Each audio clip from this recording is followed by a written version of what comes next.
8 operators. Surrounded. Ammunition bleeding out round by round. The radio traffic from Chalk 3 was broken, desperate, the kind of voice a soldier uses when he's already accepted what comes next. Captain Ethan Cole pressed his back against crumbling mud brick and counted his remaining magazines. 2. Maybe 3 minutes before the enemy finished tightening the noose, then a single rifle shot cracked from somewhere impossible. A machine gun fell silent mid-burst. Another shot. An RPG team dropped before the gunner could pull the trigger. Nobody called it in. Nobody requested fire support. Something out there was hunting. If this kind of story hits different, subscribe, hit the bell, and drop your city or country in the comments. Let me see how far this one travels. The village of Karabad didn't appear on most operational maps.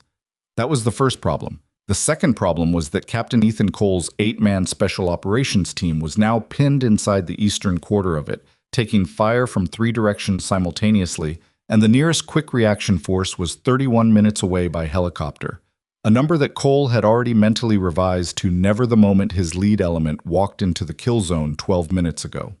He was crouched behind a collapsed courtyard wall, shoulder pressed to cold stone, while Sergeant First Class Devlin Monroe worked the radio beside him with the controlled urgency of a man trying not to broadcast panic across an open frequency. Raptor 6, this is Chalk 3 actual. We have 8 personnel. Say again, 8. Pinned in grid November, Kilo 774. 3 wounded, 2 of those are urgent surgical. We are taking automatic weapons fire from the North Ridge Line and the Eastern Tree Line. We need that QRF now. The response came back fragmented, sliced apart by terrain. Chalk 3, Raptor 6. QRF is wheels up in 6 mics. ETA, your position is 28 to 31 mics. Hold position. Monroe looked at Cole. Cole looked at the wall. At the chunks the incoming fire was chewing out of it, one burst at a time. 28 minutes, Monroe said. I heard it. That's a long time, sir. I know. From behind them, in the narrow alley that served as their casualty collection point, Staff Sergeant Luis Reyes called out without raising his voice, the flat professional tone of a medic who had run out of good options but not yet out of bad ones. Sir, Winslow's tourniquet is holding, but he's losing pressure fast. Barnett took Frag to the chest. I've sealed it, but he needs a surgical table inside the hour. Cole didn't answer immediately.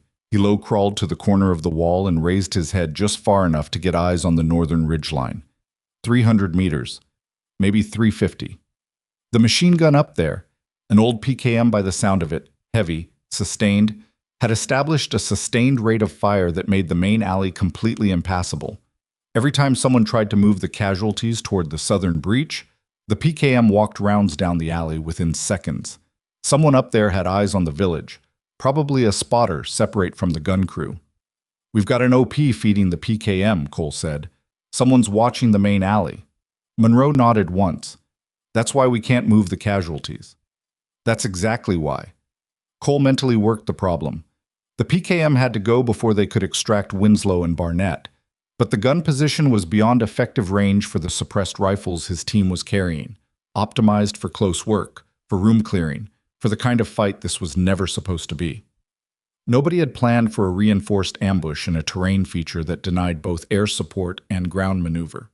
The helicopters circling 2 kilometers south couldn't drop ordnance into the village without risk to friendlies and couldn't land anywhere near the contact zone. Sergeant Keene appeared beside Cole, breathing hard.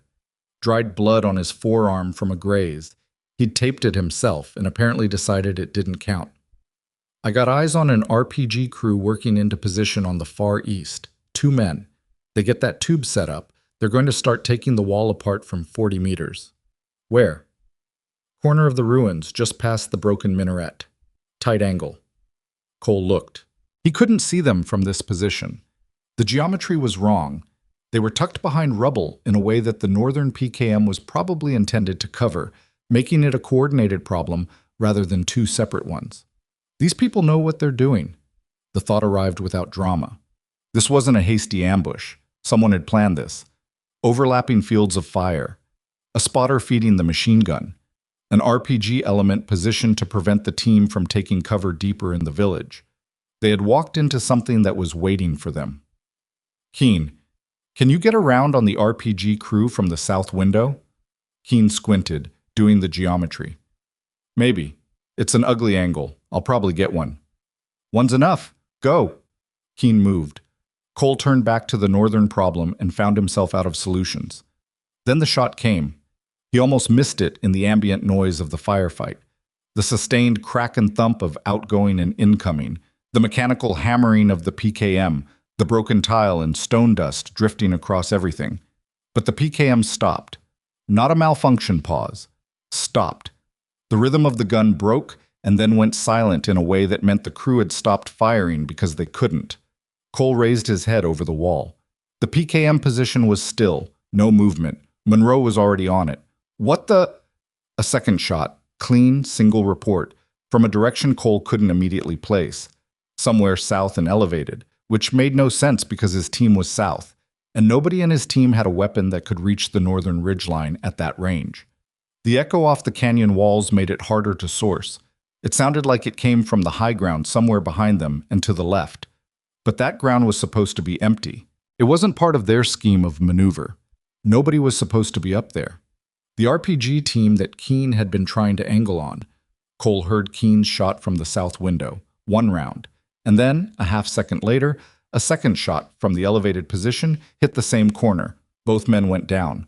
Monroe's head turned slowly toward the southern ridge. Someone is up there. I see that. One of ours? Nobody's supposed to be up there. The radio was quiet for a moment. Then one of the forward elements, Corporal Hayes, posted at the eastern breach, came over the net. Chalk 3, this is Hayes. Confirm the PKM is down? I'm not taking fire from the north anymore. Cole keyed his radio. Confirmed. Hold position. Another shot from the elevated position. Somewhere on the eastern approach, the crack of stone hitting stone, and then silence where there had been movement 30 seconds ago. Monroe said quietly, whoever that is, they just took down a spotter. How do you know? Because the fire from the east just got uncoordinated. They're shooting without direction now. Someone was feeding them positions, and that someone isn't anymore. Cole stared at the ridge. The high ground. Frost Raven Ridge, according to the topo, a finger of rock and scrub that jutted out from the main mountain mass at roughly 1,100 meters elevation, was wreathed in morning mist. He couldn't see anything. No movement, no muzzle flash, nothing. Just rock and silence between shots. Who the hell is that? On Frost Raven Ridge, Staff Sergeant Ava Carter was already repositioning. She moved the way people move when they've learned to think of terrain as geometry. Low, economical, never silhouetting, never staying in the same position long enough to become a pattern. The bipod of her semi-automatic precision rifle scraped once across bare rock, and she winced at the sound, even though no one below could hear it at this range. Her original mission had been clean and uncomplicated. Establish an observation post on Frost Raven Ridge, monitor the valley approach, and radio intelligence back to the task force. She wasn't supposed to fire. She was supposed to watch. Specialist Jake Orr, her assigned spotter, had lasted 20 minutes after they reached the ridge. An enemy recon element, 2 fighters moving quietly along the backside of the mountain, the kind of presence that suggested this operation had been compromised before it even launched, had engaged their position without warning. Orr had been hit before either of them fully processed what was happening. He'd gone down hard, right leg torn up by a burst that came from behind a boulder Ava had cleared 30 seconds earlier and apparently hadn't cleared well enough. She'd dragged him behind a larger rock formation, assessed the wound, packed it, applied a tourniquet, given him morphine from the kit. He was alive. He was not going to be standing up or operating a spotting scope anytime soon. I can still talk, Orr said, voice tight with managed pain. I can still... You're going to stay quiet and stay down, Ava said. Don't move that leg. Carter, those guys down there. I know. The doctrine says... I know what the doctrine says. She hadn't needed a spotter to tell her what was happening in the valley below. She'd watched the whole thing through her scope. Watched Chalk 3 walk into the kill zone. Watched the PKM open up from the ridge. Watched the team scramble for cover in the village while their casualties mounted. She'd counted the enemy firing positions. She'd tracked the spotter moving along the north ridge to maintain line of sight with the gun crew.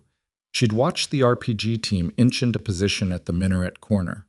The doctrine said she should radio it in and wait for instructions.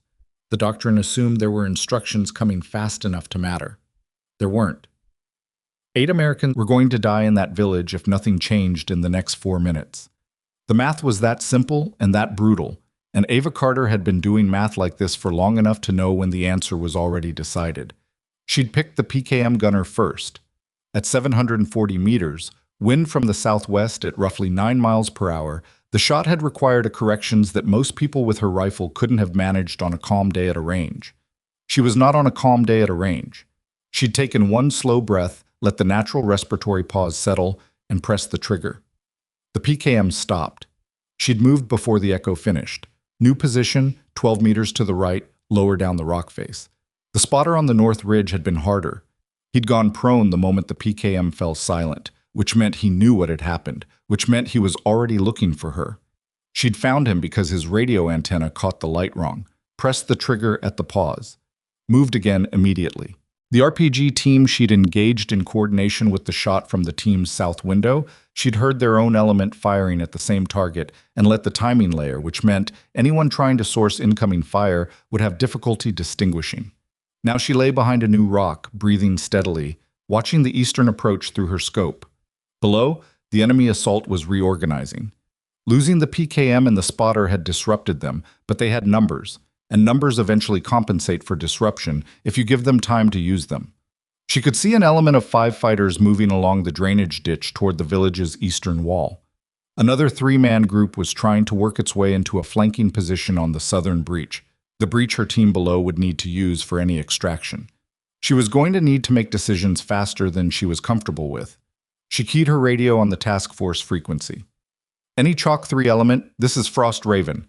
I have eyes on your position. I count a 5-man element moving on your east wall via the drainage ditch, and a 3-man flanking element approaching your southern breach. How copy? Silence for 3 seconds, probably shock. And then a different voice from the one she'd heard on the radio before. Steadier. Officer. Frost Raven, this is Chalk 3 actual. Copy 5 east, 3 south. Are you the shooter on the north ridge?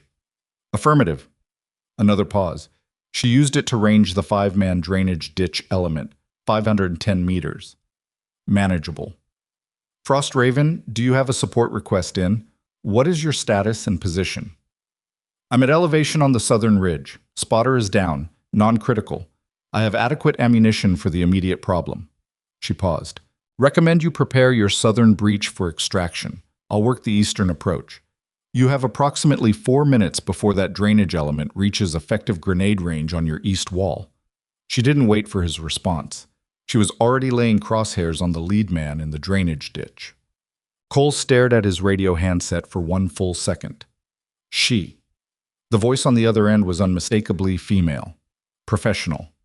Unhurried.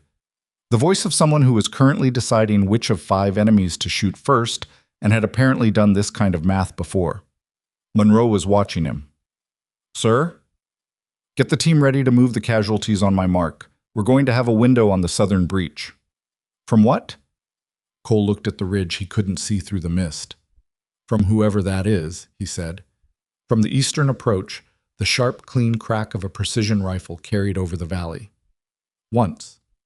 Then again. Then a third time, slightly different in cadence. New position. The radio crackled with Hayes' voice from the eastern breach. Chalk 3, the drainage ditch element just stopped moving. I count 2 down, 3 dispersing. Cole exhaled slowly. Keene appeared at his shoulder. Who the hell is shooting for us? Someone from Frost Raven Ridge, yet there wasn't supposed to be anyone up there. No, Cole said. There wasn't. The rifle cracked again from the ridge, this time from what sounded like a slightly different angle, and the 3-man group working the southern breach scattered. One of them didn't get up. Monroe was already moving, organizing the team around the casualty carry. Winslow was being moved on a field improvised stretcher, 2 rifles run through a jacket. Barnett was being supported between 2 operators, barely upright. Cole keyed his radio. Frost Raven, Chalk 3, we're initiating extraction through the southern breach on your signal. The response came back flat and immediate. Go now. You have 40 seconds. Cole didn't question it. All Chalk 3 elements. Move, south breach. Now. They moved. Behind them, from the high ground, the rifle spoke again. And again. working the ridgeline above the southern approach, buying the seconds she had promised. They were 60 meters from the breach when Reyes stumbled under Barnett's weight. Cole grabbed Barnett's other arm, taking half the load, and they kept moving. The breach was a gap in the southern village wall, 3 feet wide, beyond which a shallow ravine ran down toward the valley floor where a helicopter could actually land. They pushed through. 45 seconds. Not 40, but it was enough. Behind them, on the ridge, Ava Carter was already moving to a new position, counting her remaining ammunition with the focused precision of someone who had not yet decided whether she was going to make it home tonight, but had already decided that was the least important question on the table. Her magazine was running low. And somewhere above her, on the backside of Frost Raven Ridge, she could hear boots on stone. They had found her. The boots on stone were getting closer. Ava didn't count them. Counting was a luxury. She moved by instinct and geometry, keeping the rock mass between herself and the sound, angling downward along the ridge's eastern spine where the terrain broke into a series of shallow shelves. Behind her, Orr was where she'd left him, tucked behind a granite outcropping with his rifle across his lap, and strict orders not to move the leg regardless of what he heard. She'd given him the radio handset before she repositioned. "If I stop transmitting for more than 3 minutes," she'd told him, "you call it in." "Carter, 3 minutes, not 2, 3. Don't get emotional about it." He'd looked at her the way people sometimes did, like he was trying to decide if she was calm because she had a plan, or calm because she'd already accepted something he hadn't. She hadn't clarified. There wasn't time, and the answer was complicated. Now she pressed herself flat against a shelf of rock and listened. 3 men. Maybe 4. Moving without much noise discipline.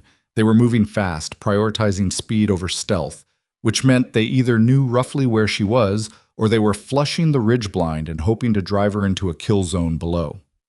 The distinction mattered. If they had her position, she had maybe 40 seconds before they crested the shelf above her. If they were flushing blind, she had more time but less certainty about direction. She counted the sounds. Boot on loose shale. A scrape of something metallic. A weapon sling, probably. 2 distinct breathing patterns she could hear in the gaps between wind gusts. 2 men, not 3. The third sound she'd mistaken for a footfall was rockfall, natural, triggered by the first 2 moving above. 2 she could work with. She settled into the shelf, controlled her breathing, and waited. The first man came over the lip of rock above her at a half crouch, moving fast, rifle up and sweeping left. He swept left because that was the direction most people swept when coming over high ground. Right-handed, instinctive. Ava was to his right and slightly below, which put her outside the first sweep arc for roughly 1.5 seconds. She used them. She was on her feet and moving before he completed the sweep, closing distance fast because distance was the enemy at this range, and with her rifle, too long, too heavy for close work, but she wasn't going to use the rifle. She hit him low, driving her shoulder into his midsection, and the impact took both of them down hard against the rock shelf. He was bigger than her by 40 pounds at minimum, and the size difference registered immediately in the way he absorbed the hit and tried to turn it, tried to get purchase with his legs in reverse. She didn't let him. She moved with the roll instead of against it, got her arm across his throat from behind, and used the rock itself to provide the leverage his body was trying to find. The second man was coming over the lip 10 feet to the left, and there was no time for anything clean. She let go. Came up with the sidearm already in her hand. She'd drawn it in the roll, a movement so automatic she couldn't have described the mechanics of it afterward. And the second man was still transitioning, still bringing his weapon down from the high ready, and she fired twice at a range of 6 feet. He went down. The first man was trying to get up. She hit him once with the heel of her hand at the base of the skull. Not elegant, not lethal, just enough to put him on the ground for the next 30 seconds.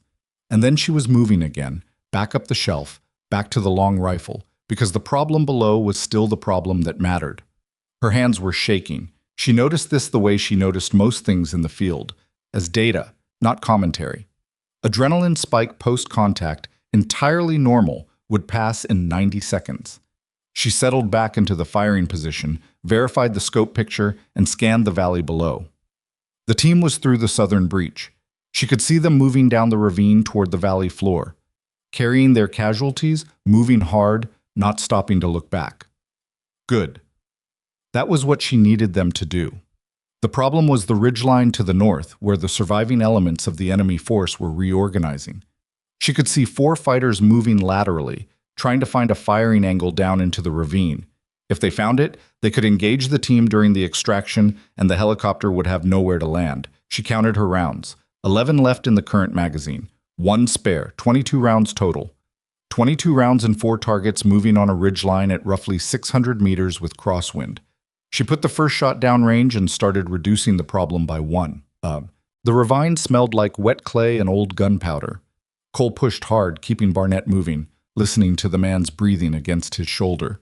Shallow, labored, but continuous, which was what mattered. Reyes was on Barnett's other side, and the 3 of them moved in a lurching, awkward rhythm that wasn't fast enough, but was the fastest they could manage. Behind them, 2 operators were carrying Winslow on the improvised stretcher.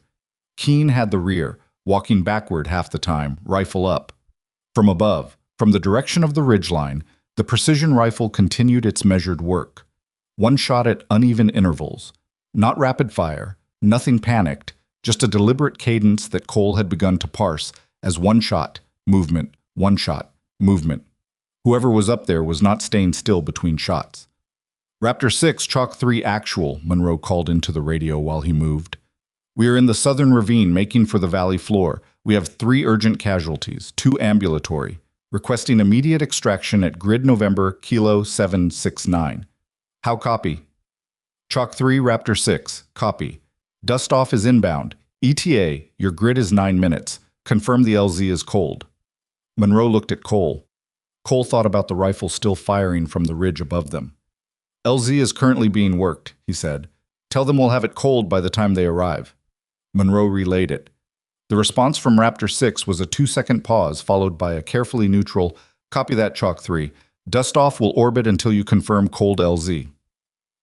9 minutes. The valley floor was maybe 4 minutes away at this pace.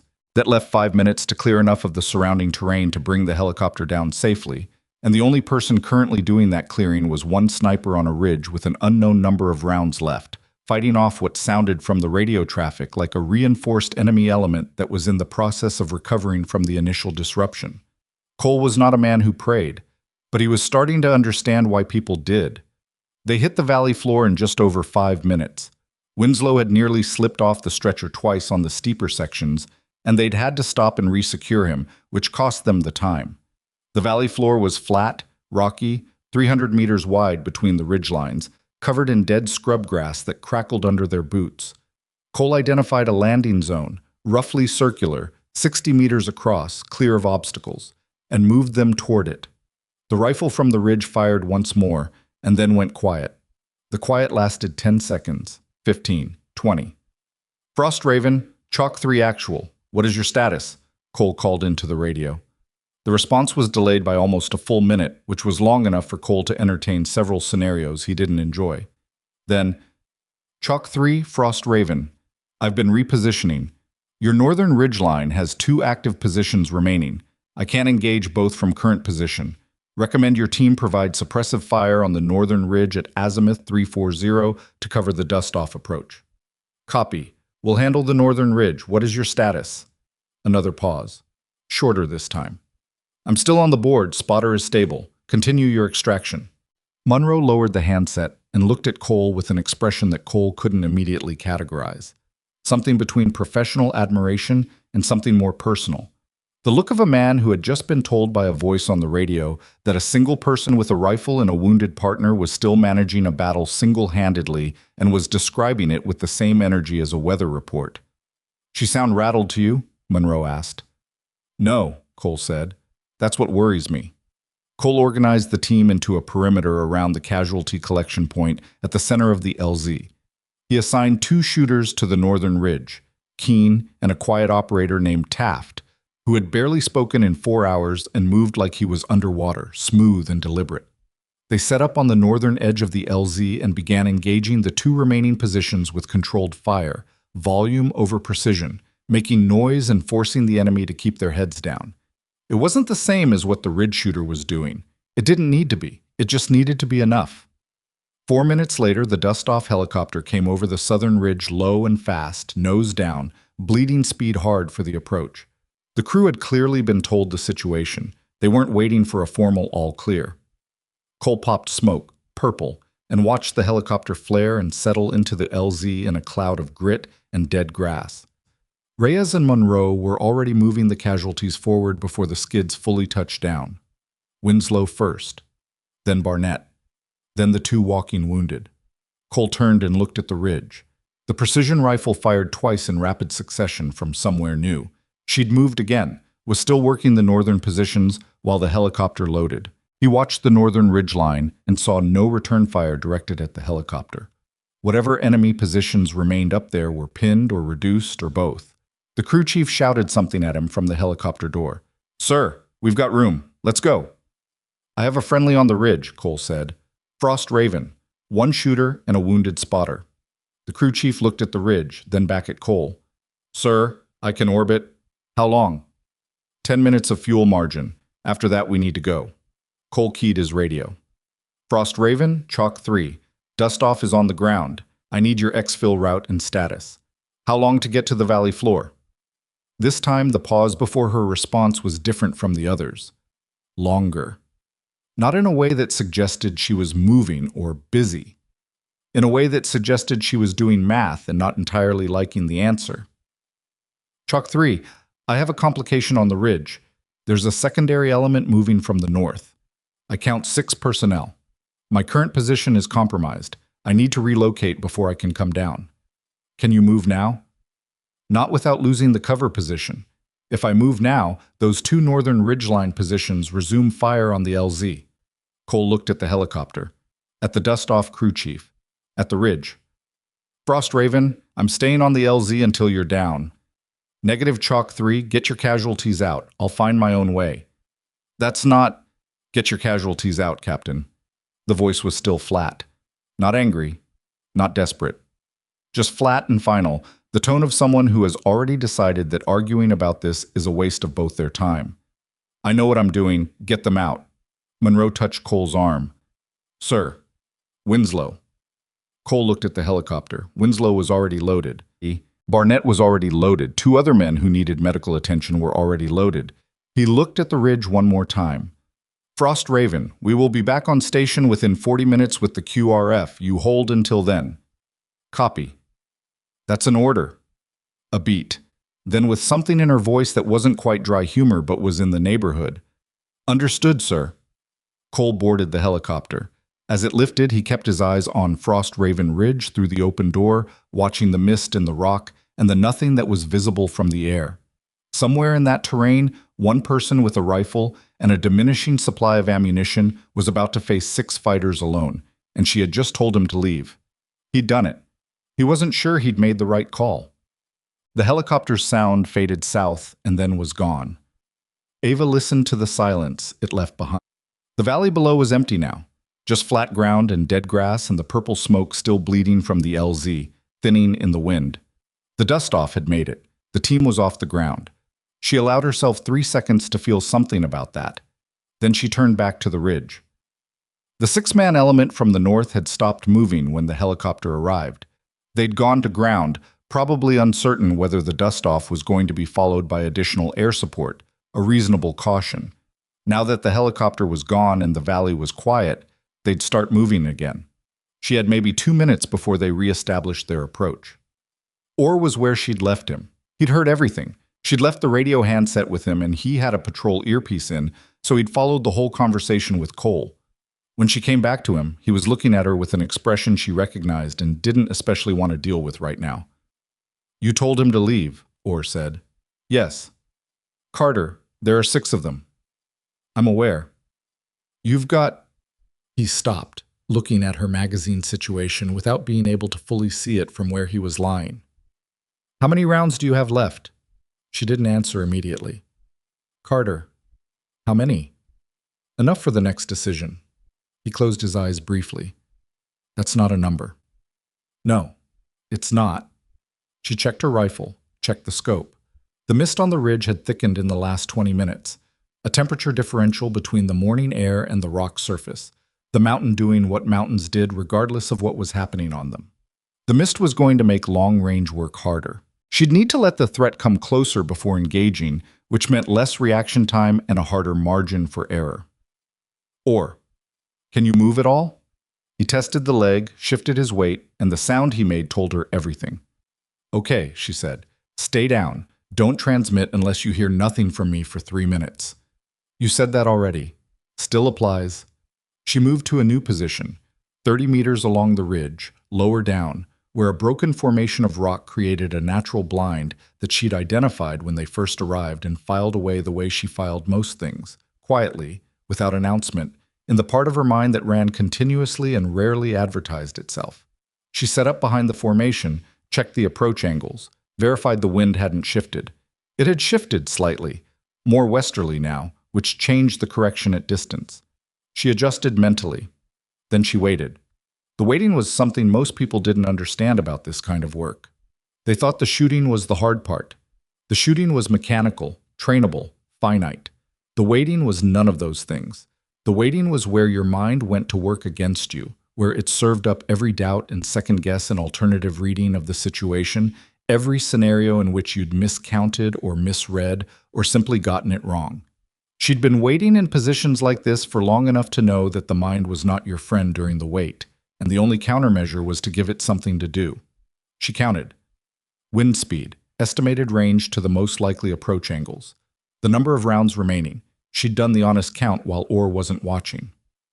9 in the current magazine. The spare was gone.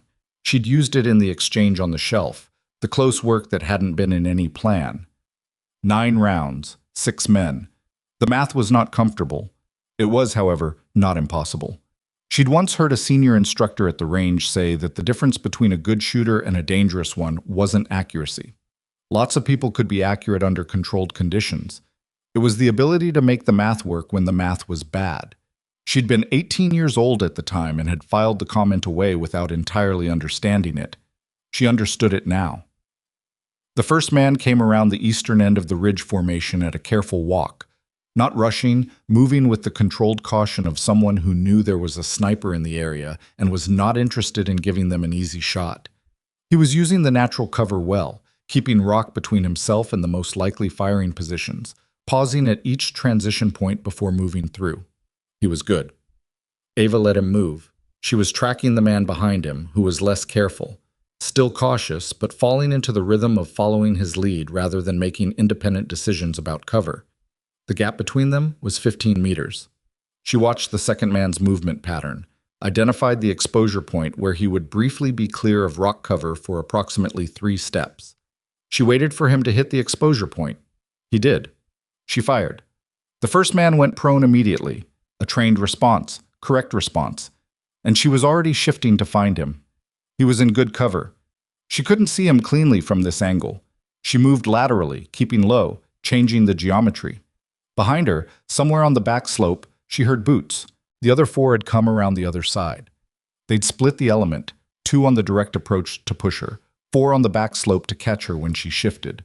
Standard encirclement, simple, effective. She was out of time for the careful approach. She came out of the rock formation at a low run, heading upridge toward Orr's position, and 2 of the 4 men on the back slope saw her immediately. Shots came across the rock, close enough that she felt one of them in the air. The compressed displacement, the near miss that registers in the skin before the brain catches up. She made Orr's position, dropped behind the outcropping, and reassessed. She had 8 rounds left, 4 men on the back slope, in cover. At least 1 on the direct approach, also in cover. The closest of the back slope element was 60 meters. The angle to the direct approach was unclear from her current position. Orr was watching her with that expression again. Status, he said. Complicated. She looked at the terrain, thought. I need you to be a distraction. I can't move. You don't need to move. I need you to fire your weapon in the general direction of the back slope. Semi-automatic, spaced shots. Make it sound like you're engaged and holding position. Doesn't need to be accurate. Needs to be noise. He picked up his rifle from across his lap. His face was gray under the tan, and she could see from the way he moved his arm that the tourniquet and the blood loss and the morphine were all doing their respective jobs, none of which were fully compatible with operating a weapon. He managed it. For how long? He asked. Until I come back or you run dry? What if you don't come back? She looked at him for a moment. He was 22 years old. She'd worked with him for 6 weeks. He was careful, meticulous, and remembered everything he was told once, which was all she ever needed from a spotter. 3 minutes, she said. Then you call it in. She moved before he could say anything else.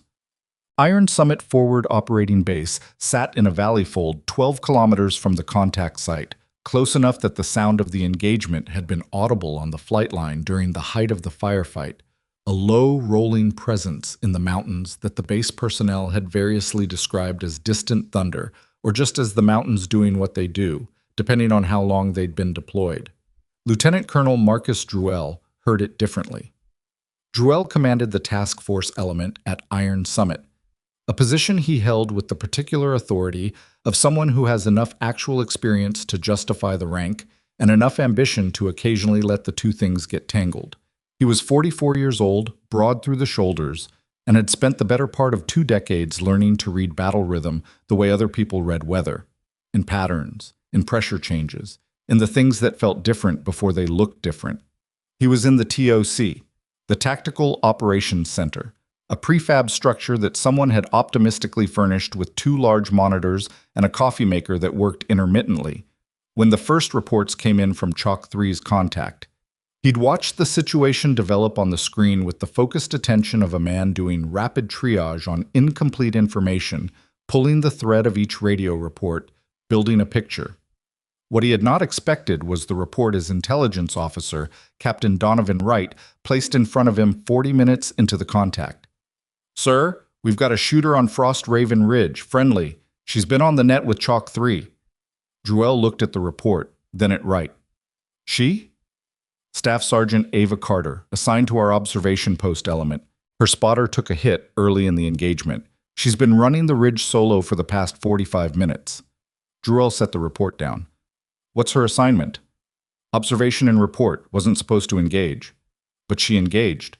23 confirmed enemy casualties, sir, based on radio traffic and the engagement data we're pulling from the Chalk 3 debrief. That's preliminary, but 23. Druell said it slowly. Not a question, just the number, weighted with what it meant. Wright nodded. She broke doctrine to engage, but she also turned a lost engagement into an exfil. Chalk 3 would not have gotten their casualties out without... I know what she did. Druell picked the report back up. There was a service photograph clipped to it. Standard headshot, service uniform, the slightly uncomfortable expression everyone had in service photographs because the lighting was always wrong and nobody could decide what to do with their face for the camera. He looked at it for a moment. What's her background? Wright opened a folder. Graduated SFAUC 3 years ago. Prior service and support units before that. MOS change was her second tour. Deployed twice, this is the third. Marksmanship scores are... He paused, the way people paused when a number was high enough to require a moment of processing before stating it. Her last qualification was 248 out of 250 at distance. Combat conditions range. Druell set the photograph down. Outside the TOC, a helicopter was inbound. The QRF he'd scrambled when it became clear that one person was still on Frost Raven Ridge and the dust-off couldn't wait. Cole had called it in before the dust-off was even 5 minutes south. There's still someone on that ridge, Cole had said, and the way he'd said it had contained more information than the words carried on their own. Get me a channel to that QRF bird, Druell said. Sir? And pull everything we have on Carter. Everything. Wright began pulling files. Druell stood by the window of the TOC and looked north, toward where the mountains were visible as a dark mass against the pale morning sky. The engagement sound had faded to nothing now. The ridge was quiet. That was either good news or the other kind. He'd been in this business long enough to know that quiet in the mountains after a firefight was not automatically reassuring. Sometimes it meant the fight was over. Sometimes it meant the fight had moved somewhere he couldn't hear it. One shooter on a ridge with an indeterminate number of rounds against an element that intelligence was now estimating at 6 personnel based on signals traffic. That was bad arithmetic by any measure. He'd seen good people in bad arithmetic before. He'd also seen what happened when it resolved wrong. He didn't know Staff Sergeant Ava Carter. He'd been at this FOB for 6 weeks, and in that time he'd interacted with her exactly twice. Once in a briefing where she'd sat in the back row and hadn't spoken, and once in the chow line where she'd said, "Excuse me," when she reached past him for a coffee thermos, and that was the entirety of their professional relationship. He hadn't known who she was, which he was beginning to realize was its own kind of information. "Sir," Wright looked up from the folder, "you should see her qualification history." Druell crossed the room. He read. He read it twice. Then he straightened up and looked at the ceiling of the TOC for a moment with the expression of a man revising several things simultaneously. "Get that QRF bird on the horn," he said, "and tell them to expedite." The QRF bird was 12 minutes out when the ridge went loud again. Druell heard it through the TOC's open door, a compressed, uneven exchange, not the sustained volume of the earlier contact, but something tighter, closer ranged, the kind of sound that meant the fight had stopped being about distance and become about proximity. He crossed to the radio station in 4 steps, and Wright was already on the frequency. "Frost Raven, QRF element, we are 8 minutes from your position. What is your status?" "Static." Then Orr's voice, younger, rougher, strained in a way that had nothing to do with his wound. "QRF, this is Frost Raven Actual, the spotter. Carter is engaged on the back slope. I've got no visual. She's been off comms for 2 minutes 40. Wright looked at Druell. Druell took the handset. "Frost Raven, this is Iron Summit 6 Actual. Talk to me." "Sir, she told me 3 minutes, then call it in. It's been 3 minutes. I can hear shooting up there, but I can't." Orr stopped. Restarted. "I can't tell what's happening." Druell set the handset down and turned to the door. Outside, the QRF helicopter was a sound building from the south. Rotors, heavy, a Black Hawk loaded with 6 shooters who'd been wheels up for 11 minutes and were now burning toward a ridge where one person had been fighting alone for the better part of an hour. He looked at the mountains. "Tell that bird to get there fast," he said quietly. Bob. Ava had 4 rounds left when she came around the north face of the outcropping and found herself inside the solution rather than outside it. The backslope element had done something she hadn't fully planned for. Instead of pressing the approach in a line, they'd collapsed inward, 2 men going wide left, 2 going wide right, creating a converging problem that forced her to choose between angles. She'd taken the right side first because the terrain gave her an approach through a dry creek bed that kept her below their sight line for the first 40 meters. She'd closed to 30 meters before the leftmost man saw her and fired. The round hit rock 6 inches from her knee. She moved left, into a depression in the creek bed, while the man on the left fired twice more into the space she'd just left. The 2 on the right were maneuvering. She could hear them, the crunch of boot on loose stone moving in a wide arc trying to flank the depression. 8 rounds had become 4 during the approach. She'd taken one man on the right side clean at 40 meters during the initial close, caught another in the shoulder, not a kill shot, enough to take him out of the immediate problem, and used the remaining rounds to suppress while she moved. 4 left. 4 fighters still viable. At least 3. The shoulder hit might have reduced one to marginal effectiveness, but she wasn't going to count on it. The depression gave her maybe 30 seconds before the flanking element on the right completed their arc. After that, she'd have fire from 2 directions simultaneously into a position with no exit angle. She needed to move before that happened, which meant moving now, which meant moving while the left side man was still active and looking for her. She came out of the depression fast and low, going right, using the flanking element's own movement as cover. They were between her and the left side man, which meant he couldn't engage her without risk of hitting his own people. It was an ugly use of geometry, and it depended on them not shooting through their own element, which was an assumption that held only as long as they maintained fire discipline. They maintained it for about 4 seconds. Long enough. She closed on the near of the 2 right side men, the one whose arc had been slightly shorter, at a run, and the collision was nothing like the controlled takedown on the shelf earlier. This was impact, pure physics, 2 bodies at velocity, and the man was heavier and had his feet set, and she didn't knock him down.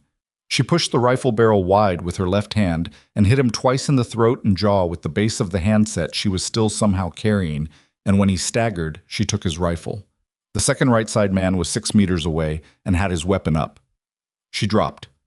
His shot went where she'd been. She fired twice with the captured rifle, semi-auto, single trigger press each time, and he went down. The left side man fired from 30 meters, and the round hit her left arm. It didn't feel like what people described. No burning, no immediate pain, just a sensation like being struck hard with something blunt. the arm suddenly unreliable in a way that wasn't voluntary, the muscle not answering correctly. She registered it as a data point and kept moving, getting back into the creek bed, because the fourth man, the one on the far left, was somewhere she hadn't fully tracked during the close work, and she needed cover before she found him. She made the creek bed. The arm was leaking. She could feel it now. Warmth along the forearm, not arterial, not the pulsing wrongness that meant she had a serious problem, but continuous and degrading. She had the captured rifle in her right hand. Her left arm could grip, but not with full strength, not reliably. The fourth man was above the creek bed, somewhere on the slope. She'd heard him cut wide when she went into the close work with the other two, which suggested he was smart enough to stay out of the tangle and wait for a clean shot. That was the more dangerous kind. The patient kind. She lay in the creek bed and listened, wind over rock. A sound from above, not a footfall, the dragging sound of someone repositioning slowly, deliberately. He was on the creek bank above her, maybe 15 meters, trying to look over without exposing himself. She waited. The rifle barrel appeared first, just the muzzle, then a few inches of handguard, tilted at an angle that told her he was prone on the bank and trying to look down into the creek bed without pushing forward enough to give her a target. She fired at the rifle. Not at him, at the weapon. The round hit the handguard and the rifle jerked back out of sight, and she heard a sound that was either pain or surprise or both. And then she was already moving, going up the creek bank hard with her right arm pulling and her left arm doing what it could, clearing the bank edge and finding him 3 feet away, on his back, the rifle out of his hands, holding his fingers. She put the captured weapon's muzzle on him. He stopped moving. For a moment there was no sound on the ridge except the wind. Ava's arm was dripping steadily. She could feel her heart rate, elevated, not panicked, just the honest arithmetic of a body that had been running on adrenaline for 50 minutes and was beginning to calculate the invoice. Her hands were not shaking this time. She didn't know what that meant. She zip-tied the man's wrists with a cuff from her kit, one-handed, which was awkward and slow, but accomplished. And then she sat back against the creek bank and pulled out her radio. Frost Raven to QRF. I'm at the North Creek bed on the back slope. I have 1 EPW, 3 enemy KIA on the back slope, and 2 more on the direct approach that you'll find on the way up. I am ambulatory. My spotter is at the primary OP, northeast of the main outcropping. He needs extraction. The response was immediate. Frost Raven, QRF.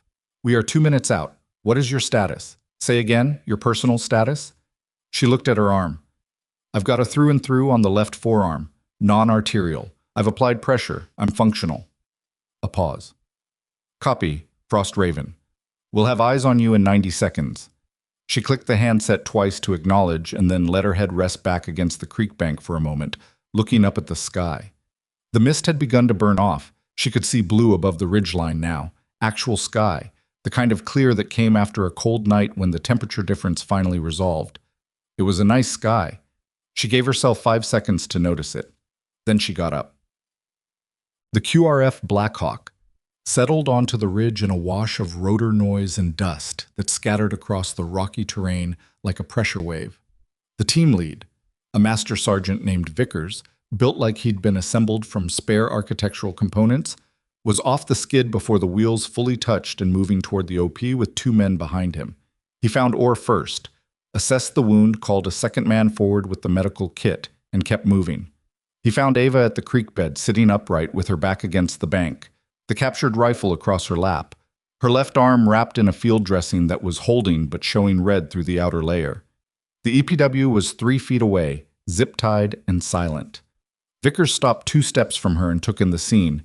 The creek bank, the dressing, the rifle that wasn't hers, the man on the ground, the total absence of anything resembling the expressions people usually had after close-quarters contact in bad arithmetic. Staff Sergeant Carter, he said. Sergeant. Can you walk? Yes. You need a hand up? A pause that was not quite long enough to be insulting. No. She got up. It was not elegant.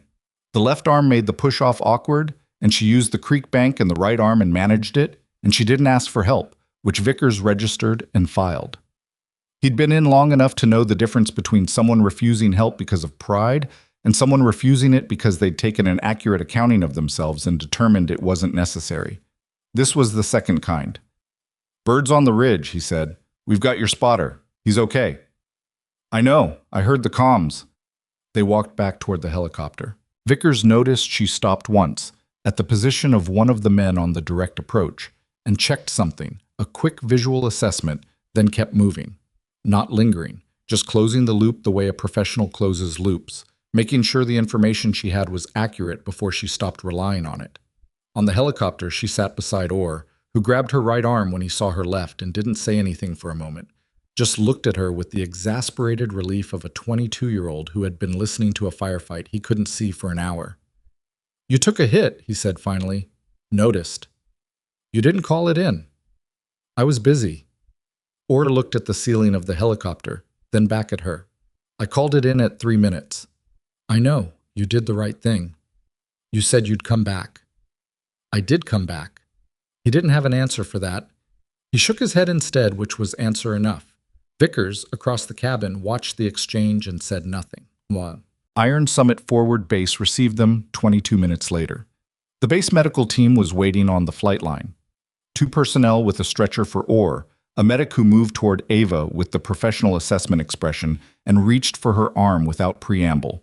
She let him look. He cut the field dressing, cleaned the wound, looked at both the entry and exit, applied a proper dressing with the focused competence of someone who'd done this in worse conditions than a flight line. You did a decent field job on this, he said. Training. Does it hurt? Starting to.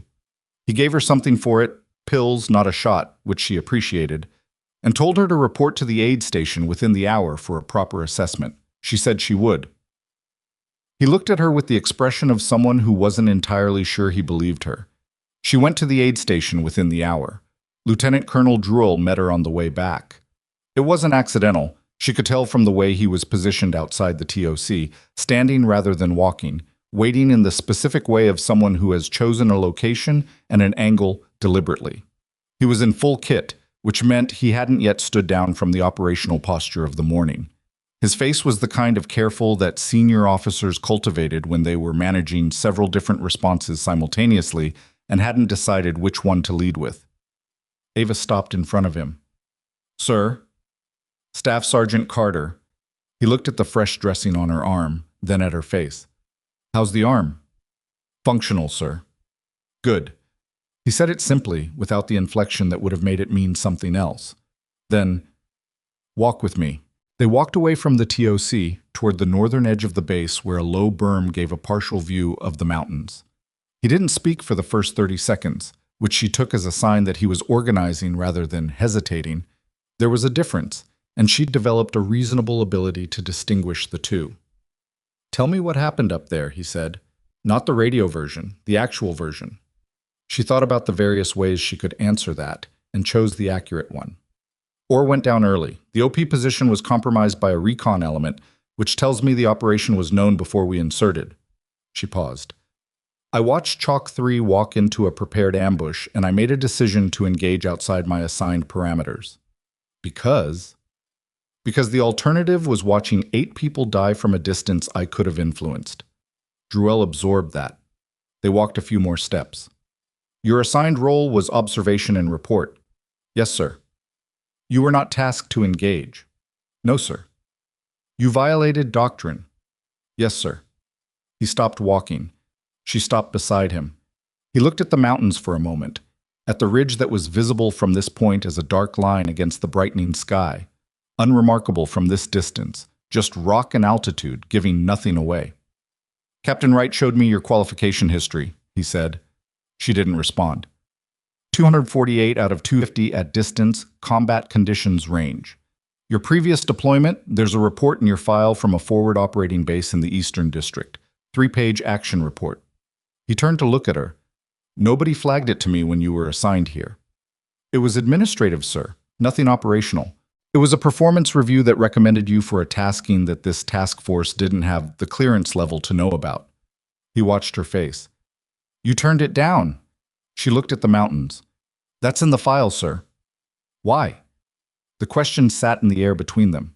She took a moment before answering, not because she didn't have an answer, but because the real answer was longer than the situation required, and the short version was accurate enough. I wasn't ready to make that move yet. Druel studied her. What changed? Nothing.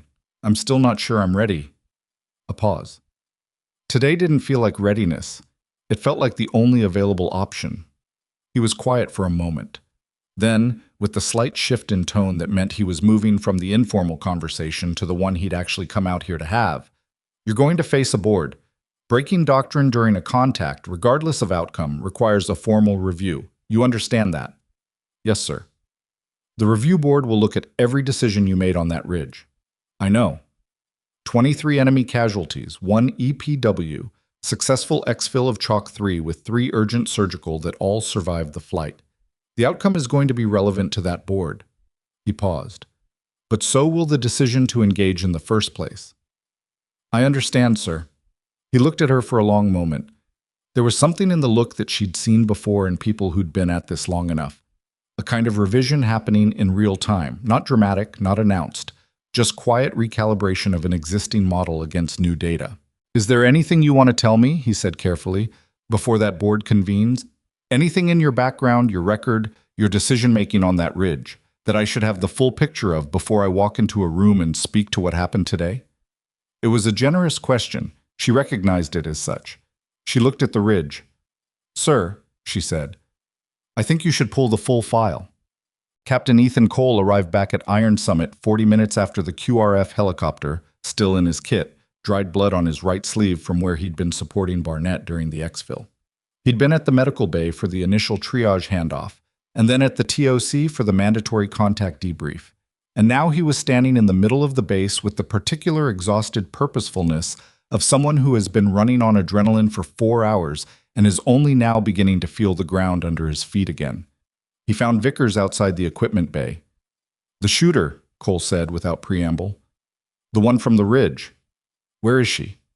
Vickers looked at him. "She went to the aid station. Should be back by now." "Is she okay?" "Through and through on the left forearm. She'll be sore for a week. She walked off the bird." Vickers paused. "She processed a prisoner on the way to the helicopter, sir. Checked her positions, zip-tied the EPW, and walked out. I've been doing this job for 14 years and I've never—" He stopped, choosing words. "She wasn't rattled, not that I could see, and I was looking." Cole absorbed that. "What's her name?" "Carter. Staff Sergeant Ava Carter." The name meant nothing to him. He'd never worked with her, never seen her in a briefing. He'd barely been at Iron Summit 3 weeks before this operation, and he'd been absorbed in his own team's prep cycle. She'd been a voice on the radio and a presence on a ridge he couldn't see. And now she was a name. He went to find her. He found her sitting outside the aid station on a low concrete step, forearm dressed, a cup of coffee in her right hand that she was holding, the way people held things when they were drinking it out of necessity rather than enjoyment. She was in her base kit, the plates and gear stripped back to a baseline, the operational weight gone. Without the kit, she looked smaller than the voice on the radio had suggested, which was irrational, but true. She had the compact, deliberate quality of someone who'd learned not to take up more space than they needed. She looked up when he approached. She didn't stand. "Captain Cole," she said. Not a question. She'd clearly been told, or she'd seen him in the TOC and cataloged the face the way she apparently cataloged everything. "Staff Sergeant Carter." He stopped in front of her. "I wanted to—" He paused, because the thing he wanted to say was inadequate in the specific way that everything is inadequate when you're trying to account for something that happened outside the boundaries of normal accounting.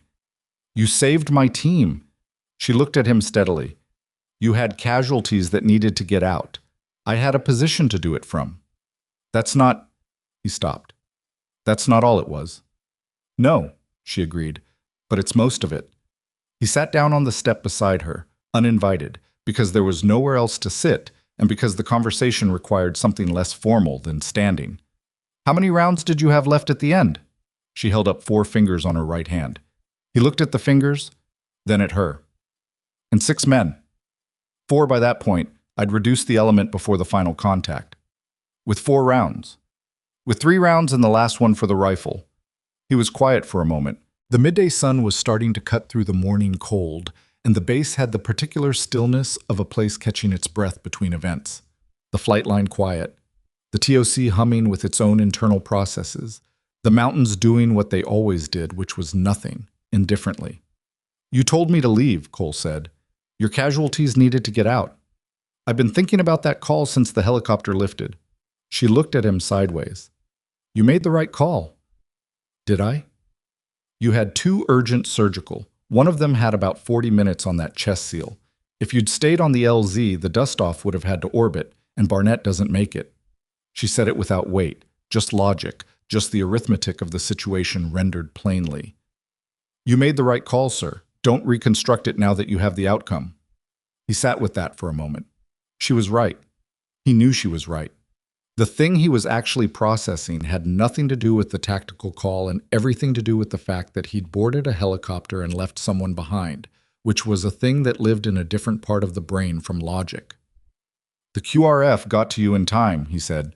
Yes. And if it hadn't? She didn't answer immediately. When she did, it was flat and honest in the way he was beginning to understand was just her register.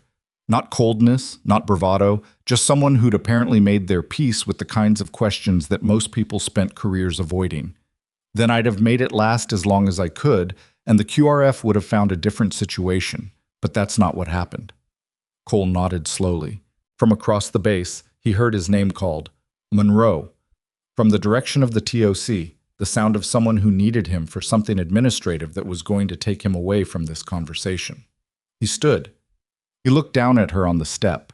The coffee cup, the dressing on the arm, the general quality of someone who had done something extraordinary and appeared to find the aftermath mildly inconvenient.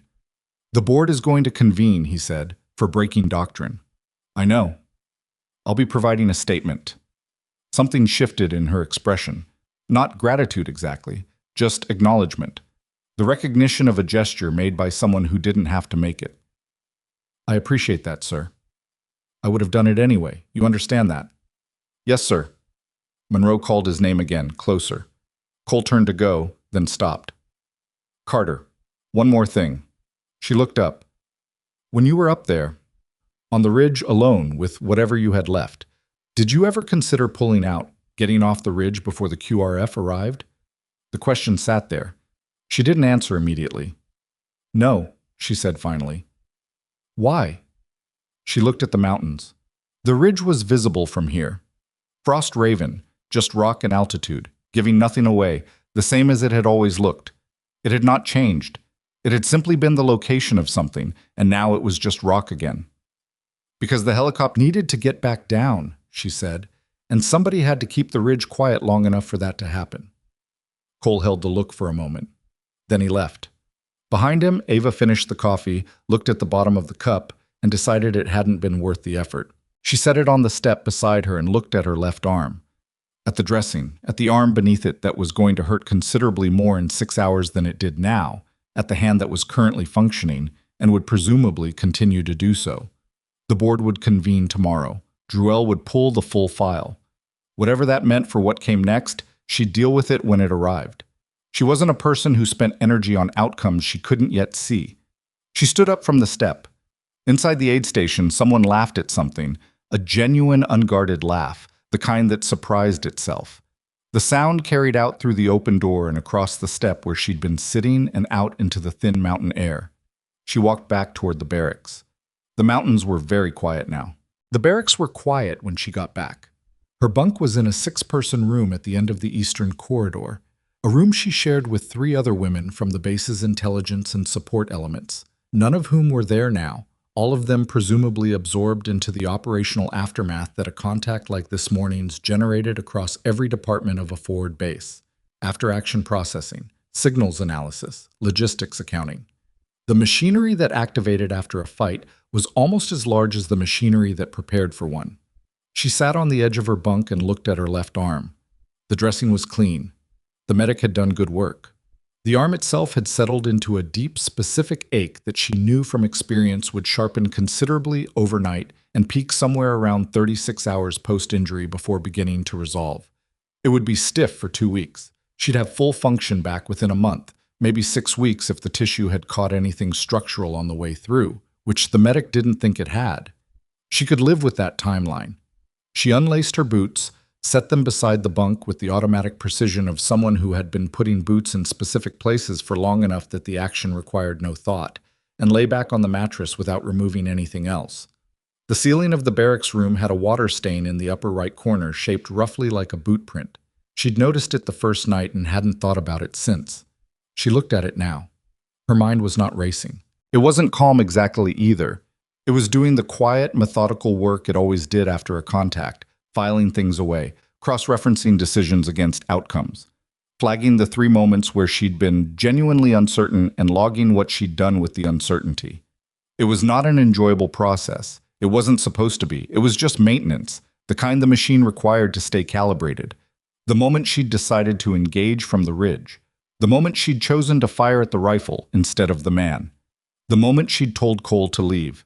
Each of those had been a decision made in fractional time with incomplete information, and each of them had resolved the way she'd needed them to.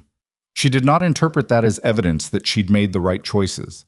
She interpreted it as evidence that the choices had worked out this time, which was a different thing, and a distinction she'd learned mattered. She closed her eyes. She did not sleep. The formal review board convened at 0800 the following morning in the task force's main briefing room, a space that in normal operation held 40 people for mission briefs but had been arranged for this occasion with a long table at the front and a single chair facing it, which was the kind of spatial communication that didn't require explanation. Ava arrived at 0755. She was in service uniform, not the first time she'd worn it at Iron Summit, but the first time it felt load-bearing in the way it currently did. The arm was in a soft sling at the medic's recommendation, which she'd accepted because arguing about it would have cost more time than it was worth. Behind the table sat 4 people. Druel was in the center. To his left was a colonel she didn't know by name. She knew the face from the command element's visit 2 weeks ago, a logistics and administrative oversight role, which explained his presence at a conduct review. To Druel's right was Captain Wright, functioning as the intelligence advisor, and beyond Wright sat a woman in her late 40s with the particular bearing of someone operating outside a formal command structure. No rank insignia that Ava could read cleanly from the door, observer status. The observer was the variable she hadn't anticipated. She walked to the single chair, sat down without being invited, and looked at Druel. Druel looked back. Staff Sergeant Carter, let the record show that this review board convenes at 0800 on the day following the contact engagement at Grid November Kilo 774, designated Karabad Valley. The subject of the review is Staff Sergeant Ava Carter, 18 Delta, assigned to Iron Summit Task Force as part of the Observation and Intelligence Support Element. Staff Sergeant Carter, you are advised that this proceeding is formal and your responses will be recorded. Understood, sir. The colonel to Druel's left. He had his own folder open and was the kind of man who arranged his papers before speaking, which he did now, aligning them with the table edge in a way that was either a nervous habit or a power gesture, and she couldn't tell which. Staff Sergeant, your assigned mission on the morning in question was observation and intelligence reporting, correct? Correct, sir. You were not cleared to engage. Correct. At what point did you make the decision to deviate from your assigned parameters? She thought about how to answer that accurately. When I assessed that Chalk 3's casualties would not survive the time required for task support to reach their position. That was your personal assessment. Yes, sir. Based on what? Line of sight to the contact. Radio traffic. The rate at which Chalk 3's defensive perimeter was being reduced. She paused. And the range of the enemy PKM relative to the team's organic weapons. They couldn't reach the gun crew. Nobody else was in position to reach it. The QRF was 28 minutes out. The colonel made a note. You were assigned observation and report, not fire support. Yes, sir. Explain why you believed your personal assessment superseded your operational assignment. The question had a specific shape. It was framed to require her to justify insubordination, which was what it was, technically, and she wasn't going to pretend it wasn't. I don't believe my assessment superseded the assignment, sir. I believe the assignment didn't account for the situation as it actually developed. The mission parameters assumed an observation posting with no immediate friendly force contact in the observation area. When that assumption failed, I made a field decision with the information I had. You could have requested authorization to engage. From whom, sir, and in what time window? The colonel stopped writing. The nearest command element was Iron Summit. That's a radio request, a routing process, a decision cycle. I've seen that cycle run in 15 minutes under good conditions. She kept her voice even. I had 4 minutes before the PKM crew reduced Chalk 3's position to a non-survivable casualty situation. The authorization process and the problem were not compatible. The colonel looked at Druel. Druel's expression gave him nothing. Staff Sergeant, Wright said from the right side of the table, his tone more moderate than the colonel's, the voice of someone trying to establish facts rather than positions. Walk us through the sequence of engagements. Start from your first shot. She did. She was precise and sequential, using range estimates and wind data and target identification logic, accounting for each engagement in order. She described the PKM crew, the spotter, the RPG element, the drainage ditch element, the southern breach flankers. She described her ammunition expenditure and her repositioning after each shot. She described the close contact engagement on the shelf. She described the final engagement on the back slope. She described it the way she would describe a range session, not because it felt like one, but because that was the only register that served the review accurately. When she finished, the room was quiet for a moment. Wright said, 23 confirmed enemy casualties, 17 at range, 6 in the close engagement. The close engagement was 4 KIA and 1 EP. One of the earlier range shots was a non-fatal shoulder hit. He may have been recovered by his element. I can't account for him definitively. Your organic weapon for this assignment was the MK-20 SSR. Yes. You expended how many rounds total? 71, including the captured weapon. The colonel looked up.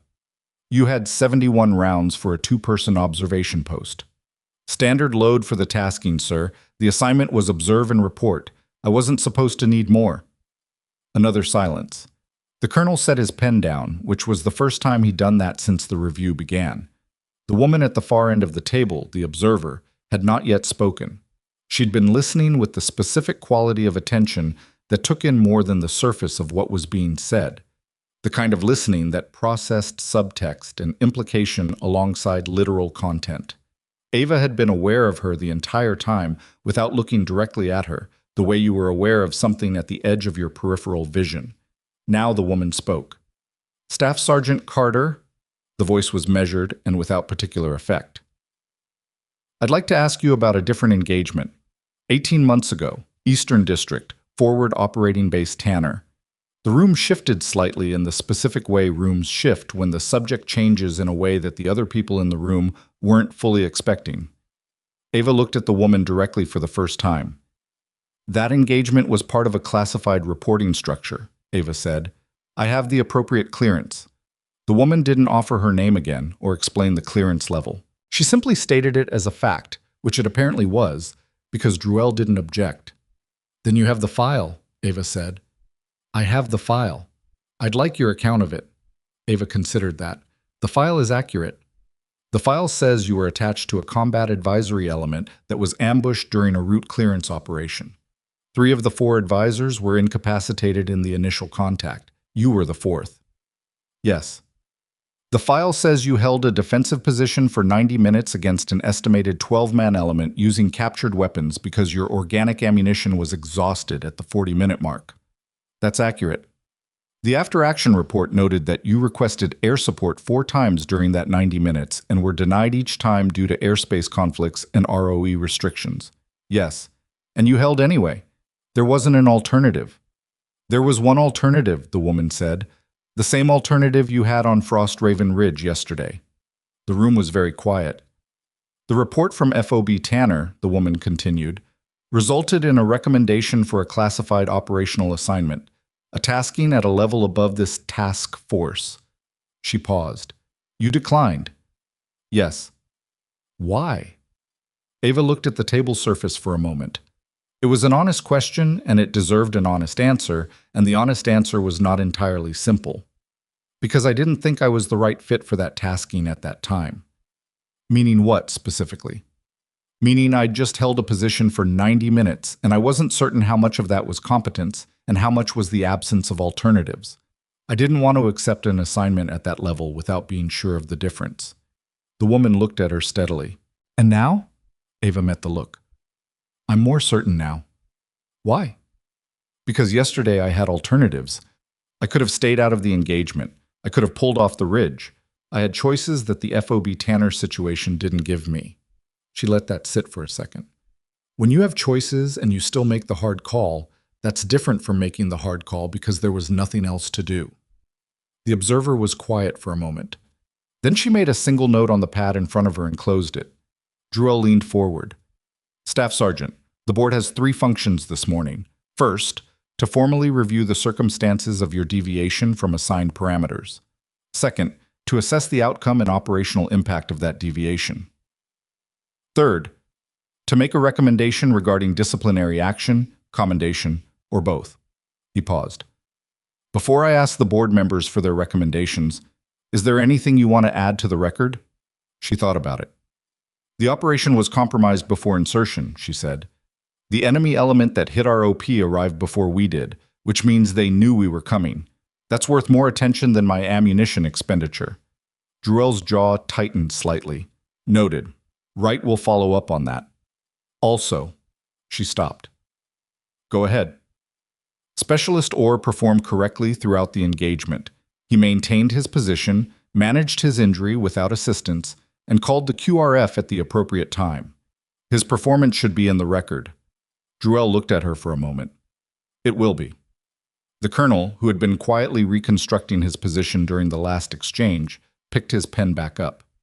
Staff Sergeant, I want to be direct with you. Breaking doctrine during a live operation is not something this board can overlook, regardless of outcome. You understand that the review process exists precisely because tactical outcomes don't retroactively justify unauthorized decisions. I understand that, sir. If the outcome had been different, if your shots had been inaccurate, if you'd caused friendly casualties, if your engagement had escalated the situation beyond recovery, this board would be having a very different conversation. Yes, sir. And your response to that? She looked at him. My response is that I made the best decision I could with the information I had, and I'd make the same decision again in the same circumstances. She paused.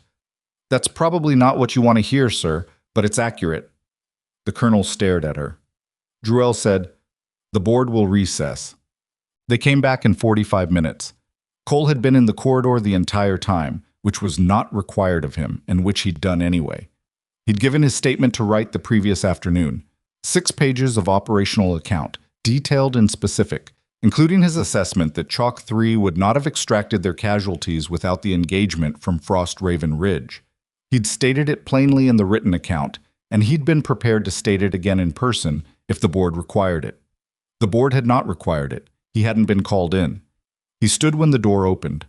Druell came out first. He looked at Cole with the expression of a man who had just navigated a complicated room and was not fully done with the navigation. Captain? Sir, what's the finding? Formal letter of counseling for the doctrine deviation. Minimum possible administrative action. Druell looked back at the door. Combined with a task force commendation for operational impact and a recommendation up the chain for further consideration. He paused. The commendation will likely outweigh the counseling in any subsequent review. Cole absorbed that. And the recommendation? Druell looked at him steadily. Above my pay grade to discuss, Captain. He walked away. Cole looked at the door. It opened from the inside and Ava came out. She had the arm in the sling and the service uniform and the same baseline expression she'd had on the step outside the aid station the afternoon before. Not flat, not cold, just present. Occupying the space without excess. She saw him, stopped. How'd it go? He asked. Letter of counseling. And? And a commendation. Both? Both. The corner of her mouth moved slightly. The army is nothing if not thorough. He fell into step beside her as she moved down the corridor, which she tolerated without comment. They walked for a moment in the particular silence of 2 people who have shared something that creates a shared vocabulary, but haven't yet established how to use it. The observer, Cole said. In the board. Who was she? Ava looked at him sideways. I don't know. She wasn't introduced. No. But she had clearance for the FOB Tanner file. Ava didn't respond to that. What happened at FOB Tanner, he asked. She considered the question. Something that apparently followed me here. Is that bad? Another pause. I don't know yet. They reached the end of the corridor where it opened onto the main passage through the base. She stopped there. He stopped with her.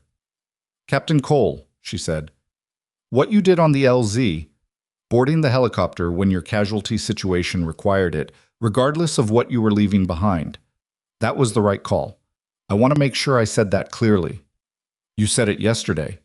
I know. I wanted to say it again when you were less likely to be running on adrenaline. She looked at him directly. It was the right call.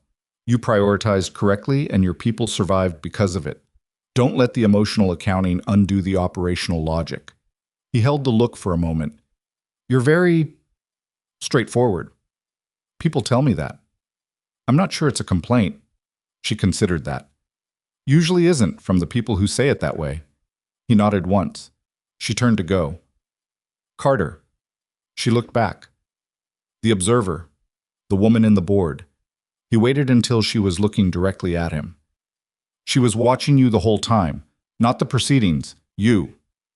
Ava held that for a moment.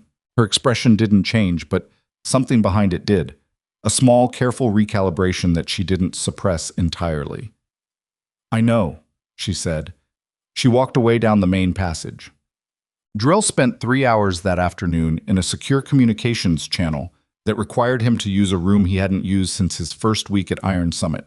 A signals-secure space behind the TOC that smelled like old solder and recycled air. The conversation on the other end of the channel was with a person whose name he did not use and whose organization he did not reference on any record. He came out of that room with the particular expression of a man who had expected to be delivering information and had instead primarily received it. Wright was waiting outside. Sir, pull Carter's deployment history, the full chain, every unit, every assignment going back to her first enlistment. I already did, sir, before the board. Pull it again. I want the attachments this time, the supplementals. Wright looked at him carefully. Sir, some of those will require an additional clearance flag. Get the flag. Wright moved. Druell stood in the corridor outside the signals room and looked at nothing in particular. The afternoon had gone quiet in the way forward bases went quiet in the gap between morning operations and evening briefings. A functional stillness that wasn't peace, just the absence of immediate urgency. He thought about the call he'd just completed, about the things he'd been told, some of which he'd suspected and some of which he hadn't. About the woman who had sat in that boardroom this morning and answered every question with the flat precision of someone who had absolutely nothing to prove and had simply decided to be accurate. He thought about what the voice on the secure channel had told him, near the end, in the particular tone of someone relaying information that had already been decided elsewhere. We've been watching Staff Sergeant Carter for a while, Colonel. This morning was not a surprise to us. It was a data point. He'd asked what they intended to do with the data point. The answer had been longer than he expected. Orr was in the medical bay for another 24 hours. The leg required more management than a single session, some tissue involvement that the base surgeon wanted to monitor before releasing him to limited duty. He was propped up in the single-occupied bed with the specific expression of a man who was physically stationary and mentally restless, which was not his natural state. Ava came to see him that evening. She pulled the chair from beside the wall and sat in it backward, arms over the back, which was not how you were supposed to sit in a chair, but was more comfortable with the arm in the sling. He watched her arrange herself with the expression of someone who had several things to say and was deciding which order to put them in. The board? He asked.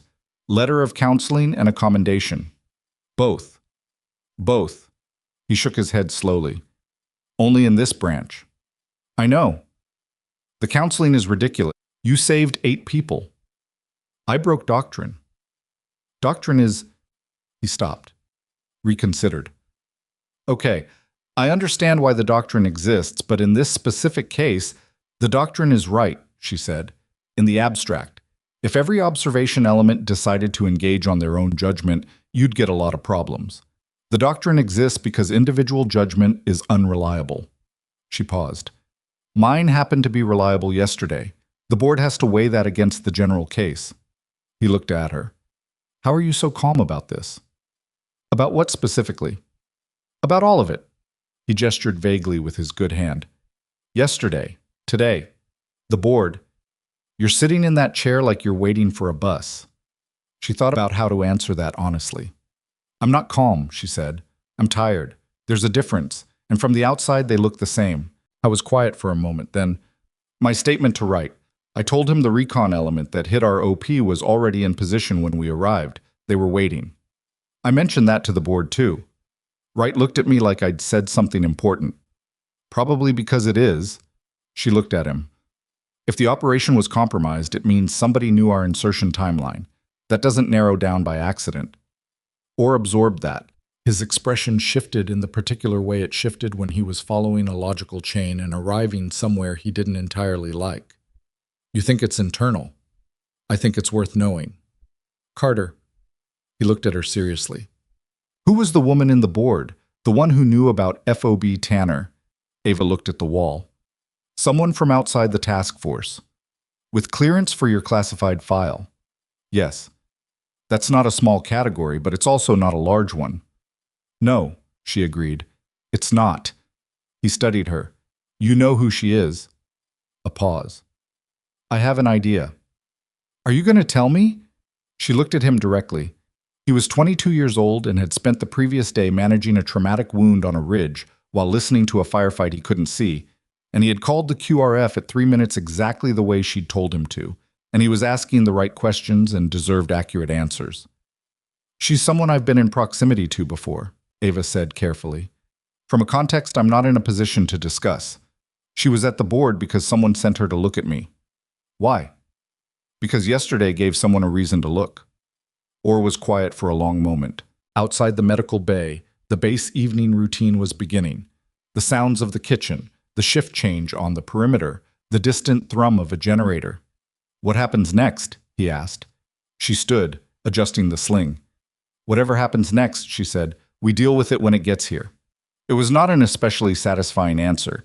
He knew her well enough by now to know it was the most honest one she had. Ava left the medical bay visit behind and walked the long way back to the barracks, around the eastern perimeter rather than through the center of the base, the route that added 7 minutes, and past the flight line and the vehicle bays and the edge of the berm where the mountains were visible in the late afternoon light. She didn't do it consciously. Her feet made the choice and she followed them. The arm was aching in the specific way it ached at this hour, the deep structural ache that the pills took the edge off but didn't eliminate, the kind of pain that reminded you it was there without being loud enough to demand full attention. She'd learned to work alongside it the way you worked alongside weather. The flight line was quiet. The dust-off that had extracted Chalk 3 was parked and serviced and reset, sitting on its pad with the ordinary patience of machinery between uses. She stopped for a moment and looked at it. At the skids, the cargo door, the general utilitarian shape of a helicopter that had landed in a narrow valley under fire and taken on 3 urgent surgical casualties and lifted out of a situation that had no clean geometry. It was a piece of equipment. It looked like a piece of equipment. She moved on. The berm at the northern edge gave her the view she'd come for without entirely planning to. Frost Raven Ridge in the late afternoon light. Different from the morning, different from the clear midday she'd seen it from the TOC. Evening light was lower and more specific, catching the rock faces at angles that picked out texture and shadow and made the terrain look more dimensional than it had under the flat morning overcast. She could see the spine of the ridge clearly from here, the formation where she'd set up the primary OP, the back slope where the creek bed was, invisible from this angle but present in her spatial memory with the precise clarity that places had when you'd learned them under pressure. She stood at the berm and looked at it for a while. The things she hadn't told anyone, not Orr, not Cole, not Druell, were not large things. They were the interior things that after-action reports didn't have a field for and that the board had no mechanism to reach. The moment on the back slope when she'd looked at her round count and done the math, and the math had been genuinely bad. The moment she'd fired at the rifle instead of the man, and the half-second afterward where she hadn't been certain the round had connected, and the certainty of being wrong had been total and immediate and cold. The moment in the creek bed after it was over when she'd looked at the sky and given herself 5 seconds and used maybe 3 of them before the operational accounting reasserted itself. None of those moments had been smooth. None of them had felt like competence from the inside. They had felt like decisions made in the dark, with inadequate information and a body that was producing adrenaline faster than it could process the surplus. She had been afraid on that ridge. Not of dying specifically. That fear had a different texture and she'd encountered it before and made her peace with the general shape of it, but of being wrong, of missing, of the round going where it wasn't supposed to go or not going where it was supposed to, and the 8 people in the village absorbing the consequence of her error. That was the fear that had lived in the back of her mind through every shot, every repositioning, every decision point. Not will I survive this, but will I be good enough for what this requires? She had been, apparently, this time. She knew better than to interpret that as evidence of anything permanent. The mountains didn't care what happened on them. They were the same before and after, same altitude, same rock, same indifferent presence. She found this useful rather than troubling. It was clarifying, the way certain cold temperatures were clarifying. It reminded her that the significance of what happened on that ridge lived in the people who'd been there, not in the terrain, and that the terrain would be exactly the same tomorrow, regardless of what she decided about the envelope sitting on her bunk. She turned away from the ridge and walked back toward the barracks. Inside, the envelope was where she'd left it, the 2 documents side by side on the olive-drab blanket, the letter of counseling and the single classified page, sitting in the late light from the window with the stillness of objects that had been placed and not touched. She sat on the edge of the bunk and looked at them for a moment without picking either up. The choice in front of her was not between safety and risk. There was no version of this work that was safe. The choice was between the kind of risk she knew and the kind she didn't yet fully understand. And the difference between those 2 things was not entirely comfortable. She picked up the classified document and read the last paragraph one more time. Your decision at Korabad Valley, particularly the conditions under which you made it, was the specific data point this assessment required. She set it down. She thought about something an instructor had told her years ago. A woman, older, who taught the precision work section of her advanced course and had said almost nothing personal during the entire 3-week block until the last day, when she'd said one thing that hadn't made complete sense at the time and had been making progressively more sense since. The job will keep asking you the same question in different forms until you answer it correctly. The question is always the same, it's just wearing different clothes.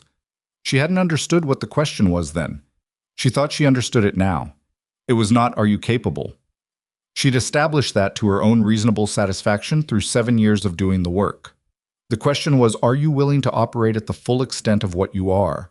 Not periodically, not when the situation forced it, not as the exception when doctrine failed and necessity took over, but as the standard, as the assignment, as the daily condition of the work, rather than the emergency departure from it. She'd been answering that question with not yet for 2 years.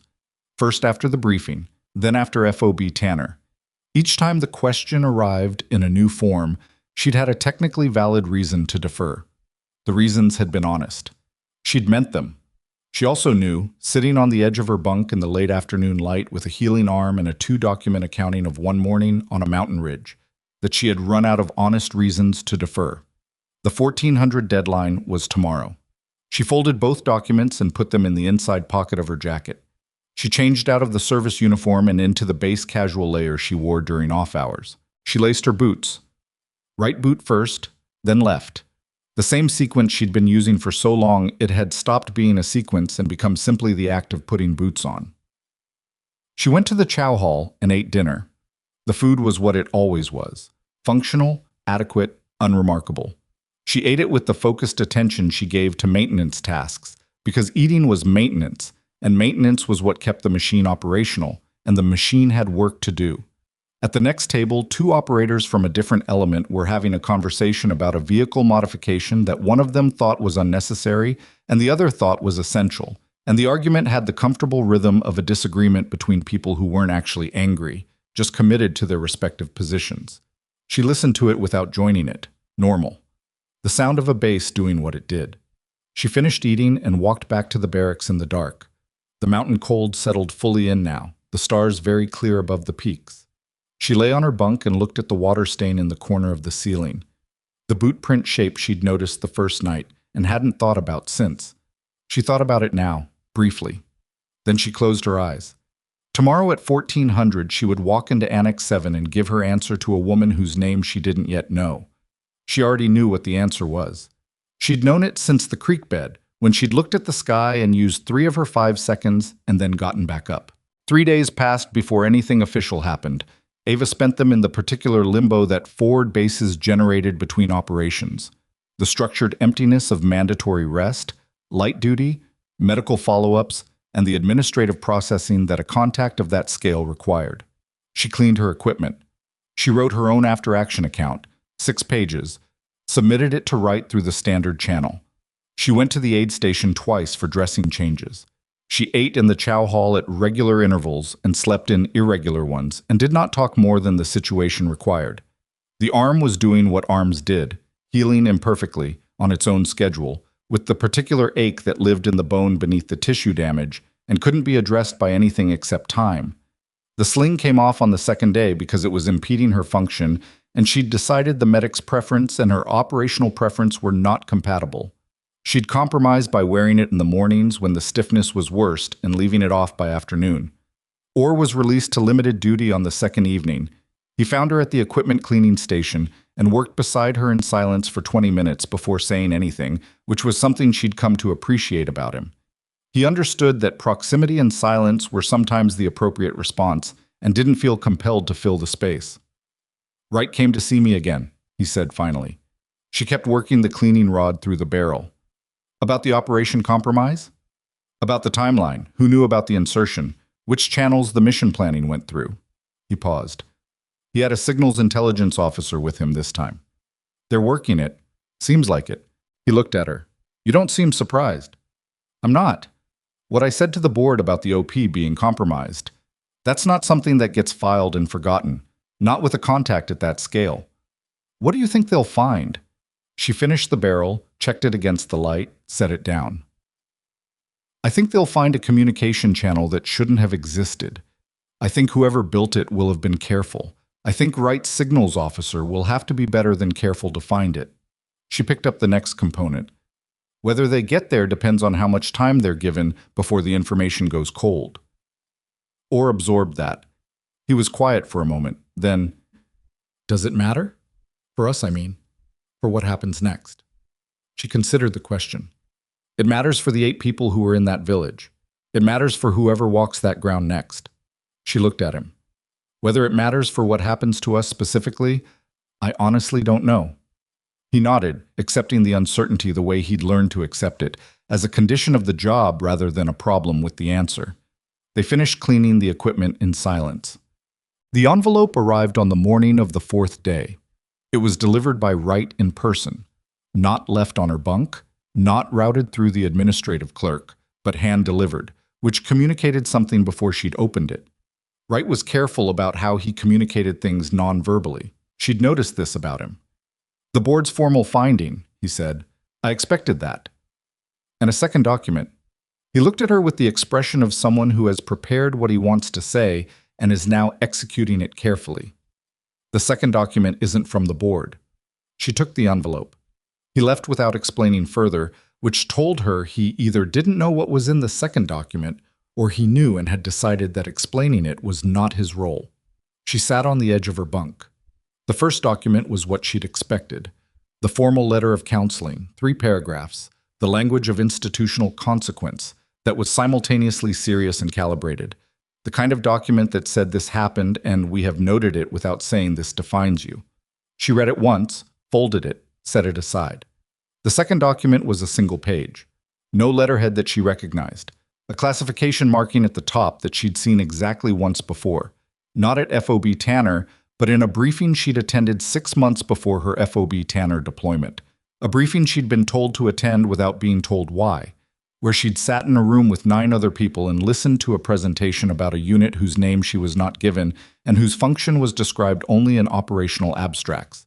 She'd left that briefing thinking it had been informational, an orientation to something theoretical. She read the single page. Then she read it again. She sat with it for a while. The document was not an order. It was framed as an invitation, which was a distinction she understood to be meaningful. The unit described in that briefing 6 months ago did not apparently compel. It requested. The requesting language was precise and unhurried, and the last paragraph contained a specific phrase she hadn't expected. "Your decision at Karabad Valley, particularly the conditions under which you made it, was the specific data point this assessment required. Not the shooting, not the confirmed casualties, not the tactical outcome. The decision under conditions of genuine choice. She set the document on the bunk beside the letter of counseling and looked at both of them. The two documents together covered about 4 pages and represented, between them, the institutional accounting of one morning on a mountain ridge. The consequence and the recognition delivered simultaneously, which was almost elegant in its efficiency. Almost. She picked up the second document again and reread the last line. Report to Annex 7, Iron Summit, at 1400 hours today if your answer is yes. No further action required if your answer is no. She looked at the time. It was 11:30. She found Cole first. He was at the vehicle maintenance bay on the western side of the base, doing the kind of hands-on equipment check that officers didn't technically need to do, but that some of them did anyway because it kept them connected to the physical reality of their work. He was on his back under a vehicle frame when she arrived, and she heard him before she saw him. The sound of a wrench on something resistant, accompanied by a brief, concise profanity. She waited. He rolled out from under the vehicle and saw her boots, then looked up. He sat up and registered her expression, and whatever he saw in it made him set the wrench down on the concrete. Carter. I wanted to tell you something before this afternoon, she said. He got to his feet, wiping his hands on a cloth. He didn't ask what was happening this afternoon. He read the situation with the competence she'd come to expect from him, which was neither flashy nor incidental. It was just what it was, the product of someone who paid attention. The compromise investigation, she said. Wright's team identified the channel, late last night. She paused. It was in the task force's own planning cell, a communications node that was running a secondary output to an external receiver. It had been active for at least 3 weeks. Cole went very still. 3 weeks, he said, which means multiple operations, not just Karabad. She held his look. Your team wasn't the only one walking into prepared ground. He set the cloth down slowly. Who? I don't have that answer. Wright does. Druell does. They're managing it above my visibility. She paused. But I thought you should know the shape of it, even if I can't give you the detail. I was quiet for a moment, not processing the information, she thought, but managing the particular anger that came with learning that the ground you'd been operating on had been undermined at the foundation, that the risk your people had absorbed hadn't been clean operational risk, but something dirtier and more specific. The 8 people in that village, he said quietly. Yes. They were walking into something that someone built for them. That's what it looks like. He looked at the vehicle, at the wrench on the concrete, at nothing in particular. And you're telling me this because you were there, and because you deserve to know that what happened to your team wasn't a random ambush. It was targeted, and it's being dealt with. She met his eyes. I thought that mattered. He held the look for a long time. It does, he said. Thank you. She nodded once. She turned to go. Carter. His voice stopped her. She looked back. He had the expression of someone who has 2 things to say and is deciding between them. He chose one. Whatever's happening this afternoon, whatever you're deciding, I hope you make the call that's right for you, not the institutional call, not the one that looks correct from the outside. She looked at him. How do you know something's happening this afternoon? The corner of his mouth moved. Because you came to find me and say something before it did. You're not a person who does things without a reason. She considered that. I'm still not certain it's the right move. That's probably a good sign. She left him in the maintenance bay and walked back across the base. At 1340, she knocked on Druell's door. He looked up from his desk. He had the particular expression of a man who had been doing a lot of reading in the past 72 hours and had revised his understanding of several things and was still in the process of settling into the new configuration. Staff Sergeant. Sir, I wanted to speak with you before 1400. He gestured to the chair across the desk. She sat. The second document, she said, yes. You knew it was coming. I knew it was a possibility after the secure channel conversation. He paused. I didn't know the timing. Did you know the unit? He looked at her carefully. I know enough about it to know that the invitation isn't offered frequently, and that the people who receive it aren't typically uncertain about their answer. I'm uncertain. I know, that's why you're here. He folded his hands on the desk. What are you uncertain about, specifically? She thought about how to put it accurately. I've spent 7 years getting good at a specific set of skills in a specific operational context. The observation role, the precision work, the intelligence integration. I'm good at it, and I know why I'm good at it. She paused. What they're describing in that document is a different context. Broader. Higher stakes in some ways, more constrained in others. And I don't have a reliable read on whether I'm the right fit for that context or whether I just had one good morning on a ridge. Joel was quiet for a moment. One good morning, he repeated. You know what I mean? I do. He leaned back slightly. Can I tell you what I think, Carter? Not as your commanding officer, just as someone who's been in this business long enough to have seen a few things. Yes, sir.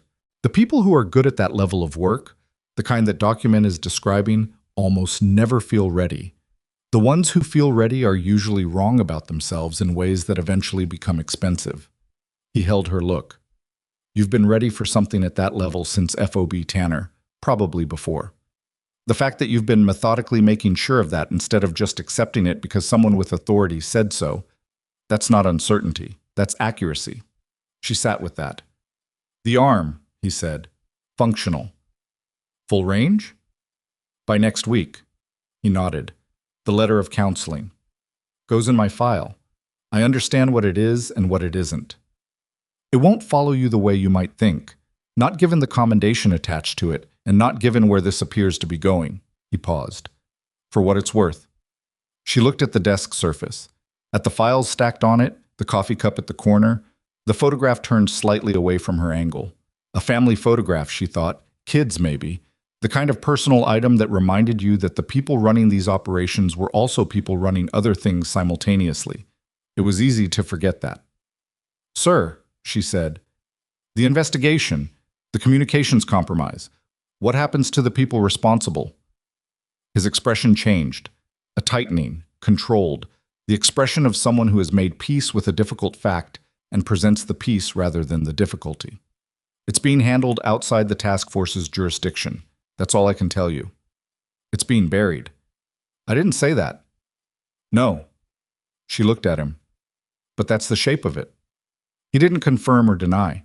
He held the look with the steadiness of a man who understood the system he operated in and had decided that understanding it was not the same as endorsing every aspect of it.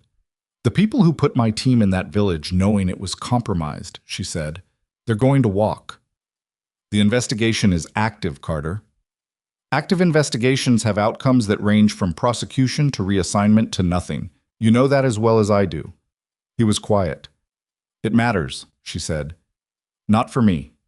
For the next team. For whoever walks that ground next month. I know it matters. For the first time in the conversation, something behind his professional composure shifted. Not much, not dramatically, just enough to be visible. I've made that point through every channel I have access to. That's the extent of what I can do from here. He paused. Whatever happens next, at whatever level you're about to operate at, you'll have access to different channels, longer levers. She understood what he was telling her. She sat with it. Then she stood up. Sir, thank you for the board, for pulling the full file, for being straight with me. He stood, extended his hand. She shook it. Don't thank me, he said. Do something with it. The woman was already in Annex 7 when Ava arrived at 1357. Annex 7 was a building designation that described a prefab structure at the northeast corner of the base, used alternately for storage and overflow administrative functions, and currently containing only a folding table, 2 chairs, and the woman who had sat at the end of the review board 3 days ago without introducing herself. She was standing when Ava entered. She looked the same as she had at the board. The observer's quality, the specific attention that processed more than it showed. Staff Sergeant Carter. Ma'am. Sit down. They sat on opposite sides of the folding table. The building had no climate control worth mentioning, and the afternoon had turned cold, the mountain cold that arrived without ceremony and made the air taste like metal and altitude. You have questions? The woman said. A few. Ask them. Ava looked at her directly. FOB Tanner, you were in the sector at the time. The woman didn't confirm it. She also didn't deny it. Continue. The briefing 6 months before that, the one I attended without a stated reason. You were in that room. You have a good memory. I have a specific memory. I remember the things that don't quite fit the stated pattern. She paused. You've been looking at me for a while. Longer than you think, the woman said. Your marksmanship record first, then the support unit work before your MOS change. There's a pattern in your performance evaluations that's unusual. Not in the scores, in the consistency. You don't have peaks and valleys. You have a flat line of exceptional, which is harder to produce than occasional peaks, and is a different kind of indicator. Indicator of what? Of someone who performs under conditions other than observation, who doesn't gear up when someone's watching and gear down when they're not. Who does the work because the work requires it, not because the evaluation does. The woman paused. That's genuinely rare. Ava said nothing. The invitation in the document, the woman said. You've read it? Yes. Questions about it? What happens to the people I'm currently working with? Or the observation element? Or will receive a posting recommendation consistent with his performance. Beyond that, it's his decision. She looked at Ava steadily. You're not responsible for his trajectory. I know that. But you're asking anyway. He's 22 and he did his job correctly under conditions that would have broken most people his age. He deserves to end up somewhere that uses that. The woman made a note. Anything else? The unit. What I'd actually be doing. The document describes it in general terms for a reason. Specifics come with the assignment. Then give me the general terms in your own words, not the documents. The woman looked at her for a moment. Then she put the pen down, which was the first time since they'd sat down that she'd stopped the note-taking posture. You'd be operating at the intersection of direct action and intelligence function, she said. Small elements, sometimes solo. Environments where conventional support doesn't exist or can't be used. Decisions made at your level that, at conventional operational levels, would require command authority. She paused. The kind of decisions you made on that ridge, except as the assignment rather than the exception. Ava absorbed that. The reason those decisions are made at that level, the woman continued, is because the situations require someone on the ground who has both the capability and the judgment to execute without a command cycle. Not because command is unavailable, but because the time and the stakes don't accommodate the cycle. She held Ava's look. You already understand this. You demonstrated it in an operational context under conditions we didn't design and couldn't have scripted. That's why you're sitting in this building. And the communications compromise, Ava said. The channel that fed the Karabad ambush. The woman's expression changed in a way that was not dramatic but was definitive. A slight hardening, a precision of focus. That investigation is being managed. By whom? By people with the appropriate jurisdiction. Will it produce accountability? The woman was quiet for 3 seconds. I won't make you a promise I can't verify. That's an answer. It's an honest one. Ava looked at the table, then at the woman. If I accept this assignment, if I operate at the level you're describing, do I have access to that investigation, to what it finds? If the investigation produces actionable intelligence, and if it falls within your operational scope, yes. And if it doesn't fall within my scope, then you trust that someone else is working it. That's a significant ask. I know. The woman didn't soften it. Welcome to this level of work. The building was very quiet. Outside, the base continued its late afternoon rhythm. Distant engine noise, the crunch of boots on gravel, the ordinary sounds of a place doing what it did regardless of what was happening in a prefab building at its northeast corner. Ava thought about the 8 men in the village, about Barnett's chest seal, about Winslow's tourniquet and the arithmetic of 28 minutes versus 4. About the ridge and the mist and 9 rounds against 6 men and the sky above the creek bed that she'd given herself 5 seconds to notice. She thought about Cole in the maintenance bay saying, make the call that's right for you, not the one that looks correct from the outside. She thought about Druell saying you'll have access to different channels, longer levers. She thought about what it meant to be the person everyone looked past, not with resentment, because resentment was expensive and she'd never had the budget for it, but as a tactical condition, a thing that could be used or not used depending on the situation. She'd been using it for 7 years without fully naming it. The question in front of her was whether she was ready to operate in a context where it was named, where it was the point. I have one more question, she said. Go ahead. The decision at Karabad. You called it the specific data point the assessment required, not the shooting. The decision to engage when I had the option not to. Yes. Why does that distinction matter more than the outcome? The woman looked at her steadily. Because outcomes are partly luck. The wind shifts 2 degrees and your first shot misses and everything that follows changes. But the decision, the assessment that the situation required action, and the willingness to act on that assessment under genuine choice, that's not luck, that's character. She paused. And character is what determines what happens when the outcome goes the other way. Ava sat with that for a moment. Then she said, yes. The woman nodded once. No fanfare. No expression of satisfaction. Just acknowledgement. There will be a processing period, the woman said, back to the note-taking posture, the transition immediate and professional. Administrative, medical clearance, a formal transfer. 4 to 6 weeks. You'll remain at Iron Summit during that period. Understood. Your current assignment records will be updated. The counseling letter remains in the file. I know. It won't be referenced in your new context. I know that too. The woman stood, Ava stood. They were nearly the same height, which she hadn't noticed during the board. One last thing, the woman said. The observer posture at the board. The reason I didn't introduce myself. I needed to see how you responded to an unknown variable in a formal environment, whether you'd try to identify me, whether you'd adjust your answers based on uncertainty about the audience. You wanted to know if I'd play to the room. Yes. And? You answered the questions you were asked without regard for who was doing the asking. She held the look. That was also a data point. Ava picked up her cover from the table. For what it's worth, she said, I knew you were evaluating the evaluation. I just decided it didn't change the correct response. The woman studied her for a moment. No, she said. It doesn't. Well, Orr was at the equipment bay when she got back.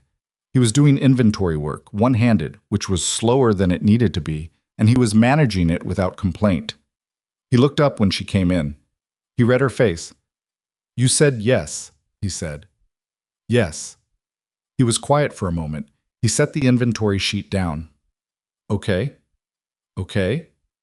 I mean, he stopped, restarted. I want to say something here that I'm not sure how to say without it coming out wrong. Try anyway. He looked at her. You're the best operator I've ever worked with, and I've worked with people who had 3 times your experience and half your judgment. And I think, he paused, choosing carefully, I think you've been in contexts that were too small for what you are for a while, and it makes me... Another pause. I don't know. Glad that that's changing. And also it's going to be a significant adjustment to work with someone who isn't you. She looked at him for a moment. That's not wrong, she said. He laughed. A real laugh, short and caught off guard, the laugh of someone who'd prepared for a longer response and got a shorter one than expected. 4 to 6 weeks, she said. I'm still here until then, and I'll put in a posting recommendation for you before I go. You don't have to do that. I know. Carter. Orr. He picked the inventory sheet back up. Thank you, he said without looking at her. For coming back off the ridge. She started to say something practical, something accurate and unsentimental about how she'd simply followed the available options until one of them worked. She stopped herself. Some things didn't require the precise answer. Some things just required the acknowledgement. You're welcome, she said. The weeks that followed were ordinary, in the way that forward base life was ordinary. The routine that existed between operations, the maintenance of equipment and body, and the particular mental state that sustained long-term function in difficult environments. She did her limited duty work. She went to the aid station for the final dressing change and the clearance sign-off. She ate. She slept better than she expected. Cole's team rotated home 12 days after Karabad, standard practice after a contact of that scale. The operational tempo adjusted to allow recovery. He came to find her the morning before the rotation. We're wheels up at 0700, he said. Safe travel. He stood in front of her with the specific expression of someone who has thought about what they want to say and has decided that most of it doesn't need to be said. I gave my full account to the investigation team. Everything about the approach, the preparation, the intelligence we were given in the mission brief. I know, Wright told me. I wanted to make sure it was on record that the intelligence picture we were given was clean, no anomalies flagged. Whoever was running that channel did it carefully enough that it didn't surface in the planning cycle. Which means it was someone who understood the planning cycle well enough to stay beneath it. Yes, he looked at her. That's going to matter at some level. I know. He nodded, extended his hand. She shook it, the left hand this time, because he'd noticed the arm and adjusted without making a thing of it, which she registered as the kind of competence that didn't announce itself. Carter, he said, holding the handshake for a moment before releasing it. Whatever comes next, you're going to be good at it. I hope so. Not hope. You are. He said it flatly, without warmth or performance, the simple declarative of someone who had seen enough to make an accurate statement. That's just what it is. He left. She watched him go across the base toward the flight line, where his team was already staging gear and equipment with the practiced efficiency of people who had done this enough times that the motion was automatic. 8 men, functional, alive, going home. She stood there for a while longer than she needed to. The transfer order came through on a Tuesday. It came through Wright's channel, as expected, with the administrative language of a standard reassignment and the classification marking that told her everything else. She signed the acknowledgement, returned it, and began the process of packing her personal equipment, which was not extensive because she had never been a person who accumulated things she didn't use, and the things she used were mostly issued. The investigation into the communications compromise produced results on the same week. She heard it through Druell, who called her into the TOC on a Thursday afternoon and told her with the careful precision of someone delivering information they'd had to fight to be allowed to deliver. A signals technician attached to the task force planning cell. Not a senior figure, not an ideological actor. Someone who had been approached, had a vulnerability that had been identified and exploited, and had been running the secondary output for 11 weeks before the investigation reached him. He would face a military tribunal. The charges were serious. The outcome was not guaranteed, but it was not nothing. Druell told her this and watched her face while he did. She didn't feel what she expected to feel. Not satisfaction, which she'd anticipated and was prepared to distrust. Not closure, which was a word she'd always found vague and unhelpful. Something more complicated and less resolved. The recognition that accountability had been attempted, that the system had moved in the direction it was supposed to move, and that this was the best available outcome without being a complete one. Some of the people who had walked that ground under compromised intelligence would carry things that a tribunal result wouldn't resolve. That was true, and she held it as true. It's not everything, she said. No, Druell agreed, but it's something. Yes, she paused. It's something. She left the TOC and walked to the berm at the northern edge of the base where she'd stood with Druell the morning after the contact. Frost Raven Ridge was visible from here. The same dark line against the sky it had always been, the same altitude, the same indifferent rock. The mist was gone today. She could see the ridge clearly for the first time. It looked smaller from here than it had felt from within it. Most things did. She stood there for a while, not thinking specifically, just being in the place with the knowledge of what had happened in it, and letting the distance work the way distance worked on things that had been too close to see clearly.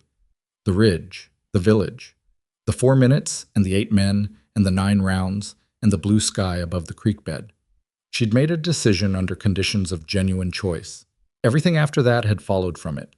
She turned away from the ridge and walked back toward the center of the base, where there was still equipment to process and paperwork to complete, and a transfer to execute, and the beginning of whatever came next, which was not a small thing and was not a certain thing and was, regardless, the thing she'd chosen. She didn't look back at the ridge again. There was no reason to. She knew what was there. Months later, in a briefing room that had no signage on its door and no formal designation in any document she was authorized to access, Ava sat among 11 other people who had arrived through different paths to the same place and were now looking at the same operational map. She was the only one who had been to that particular grid coordinate before, the valley, the ridge, the village of Karabad, that didn't appear on most maps. The briefing officer pointed to a different grid entirely. She looked at the map and thought about 9 rounds and what they'd been enough for and what they hadn't. And she thought about what Druell had said about longer levers, and she thought about the way Cole had shaken her left hand without making it a moment. Then she listened to the briefing. There was work to do. The person everyone overlooks is sometimes the same person who changed everything. Not because they were waiting for their moment, but because when the moment arrived, they had already decided what kind of person they intended.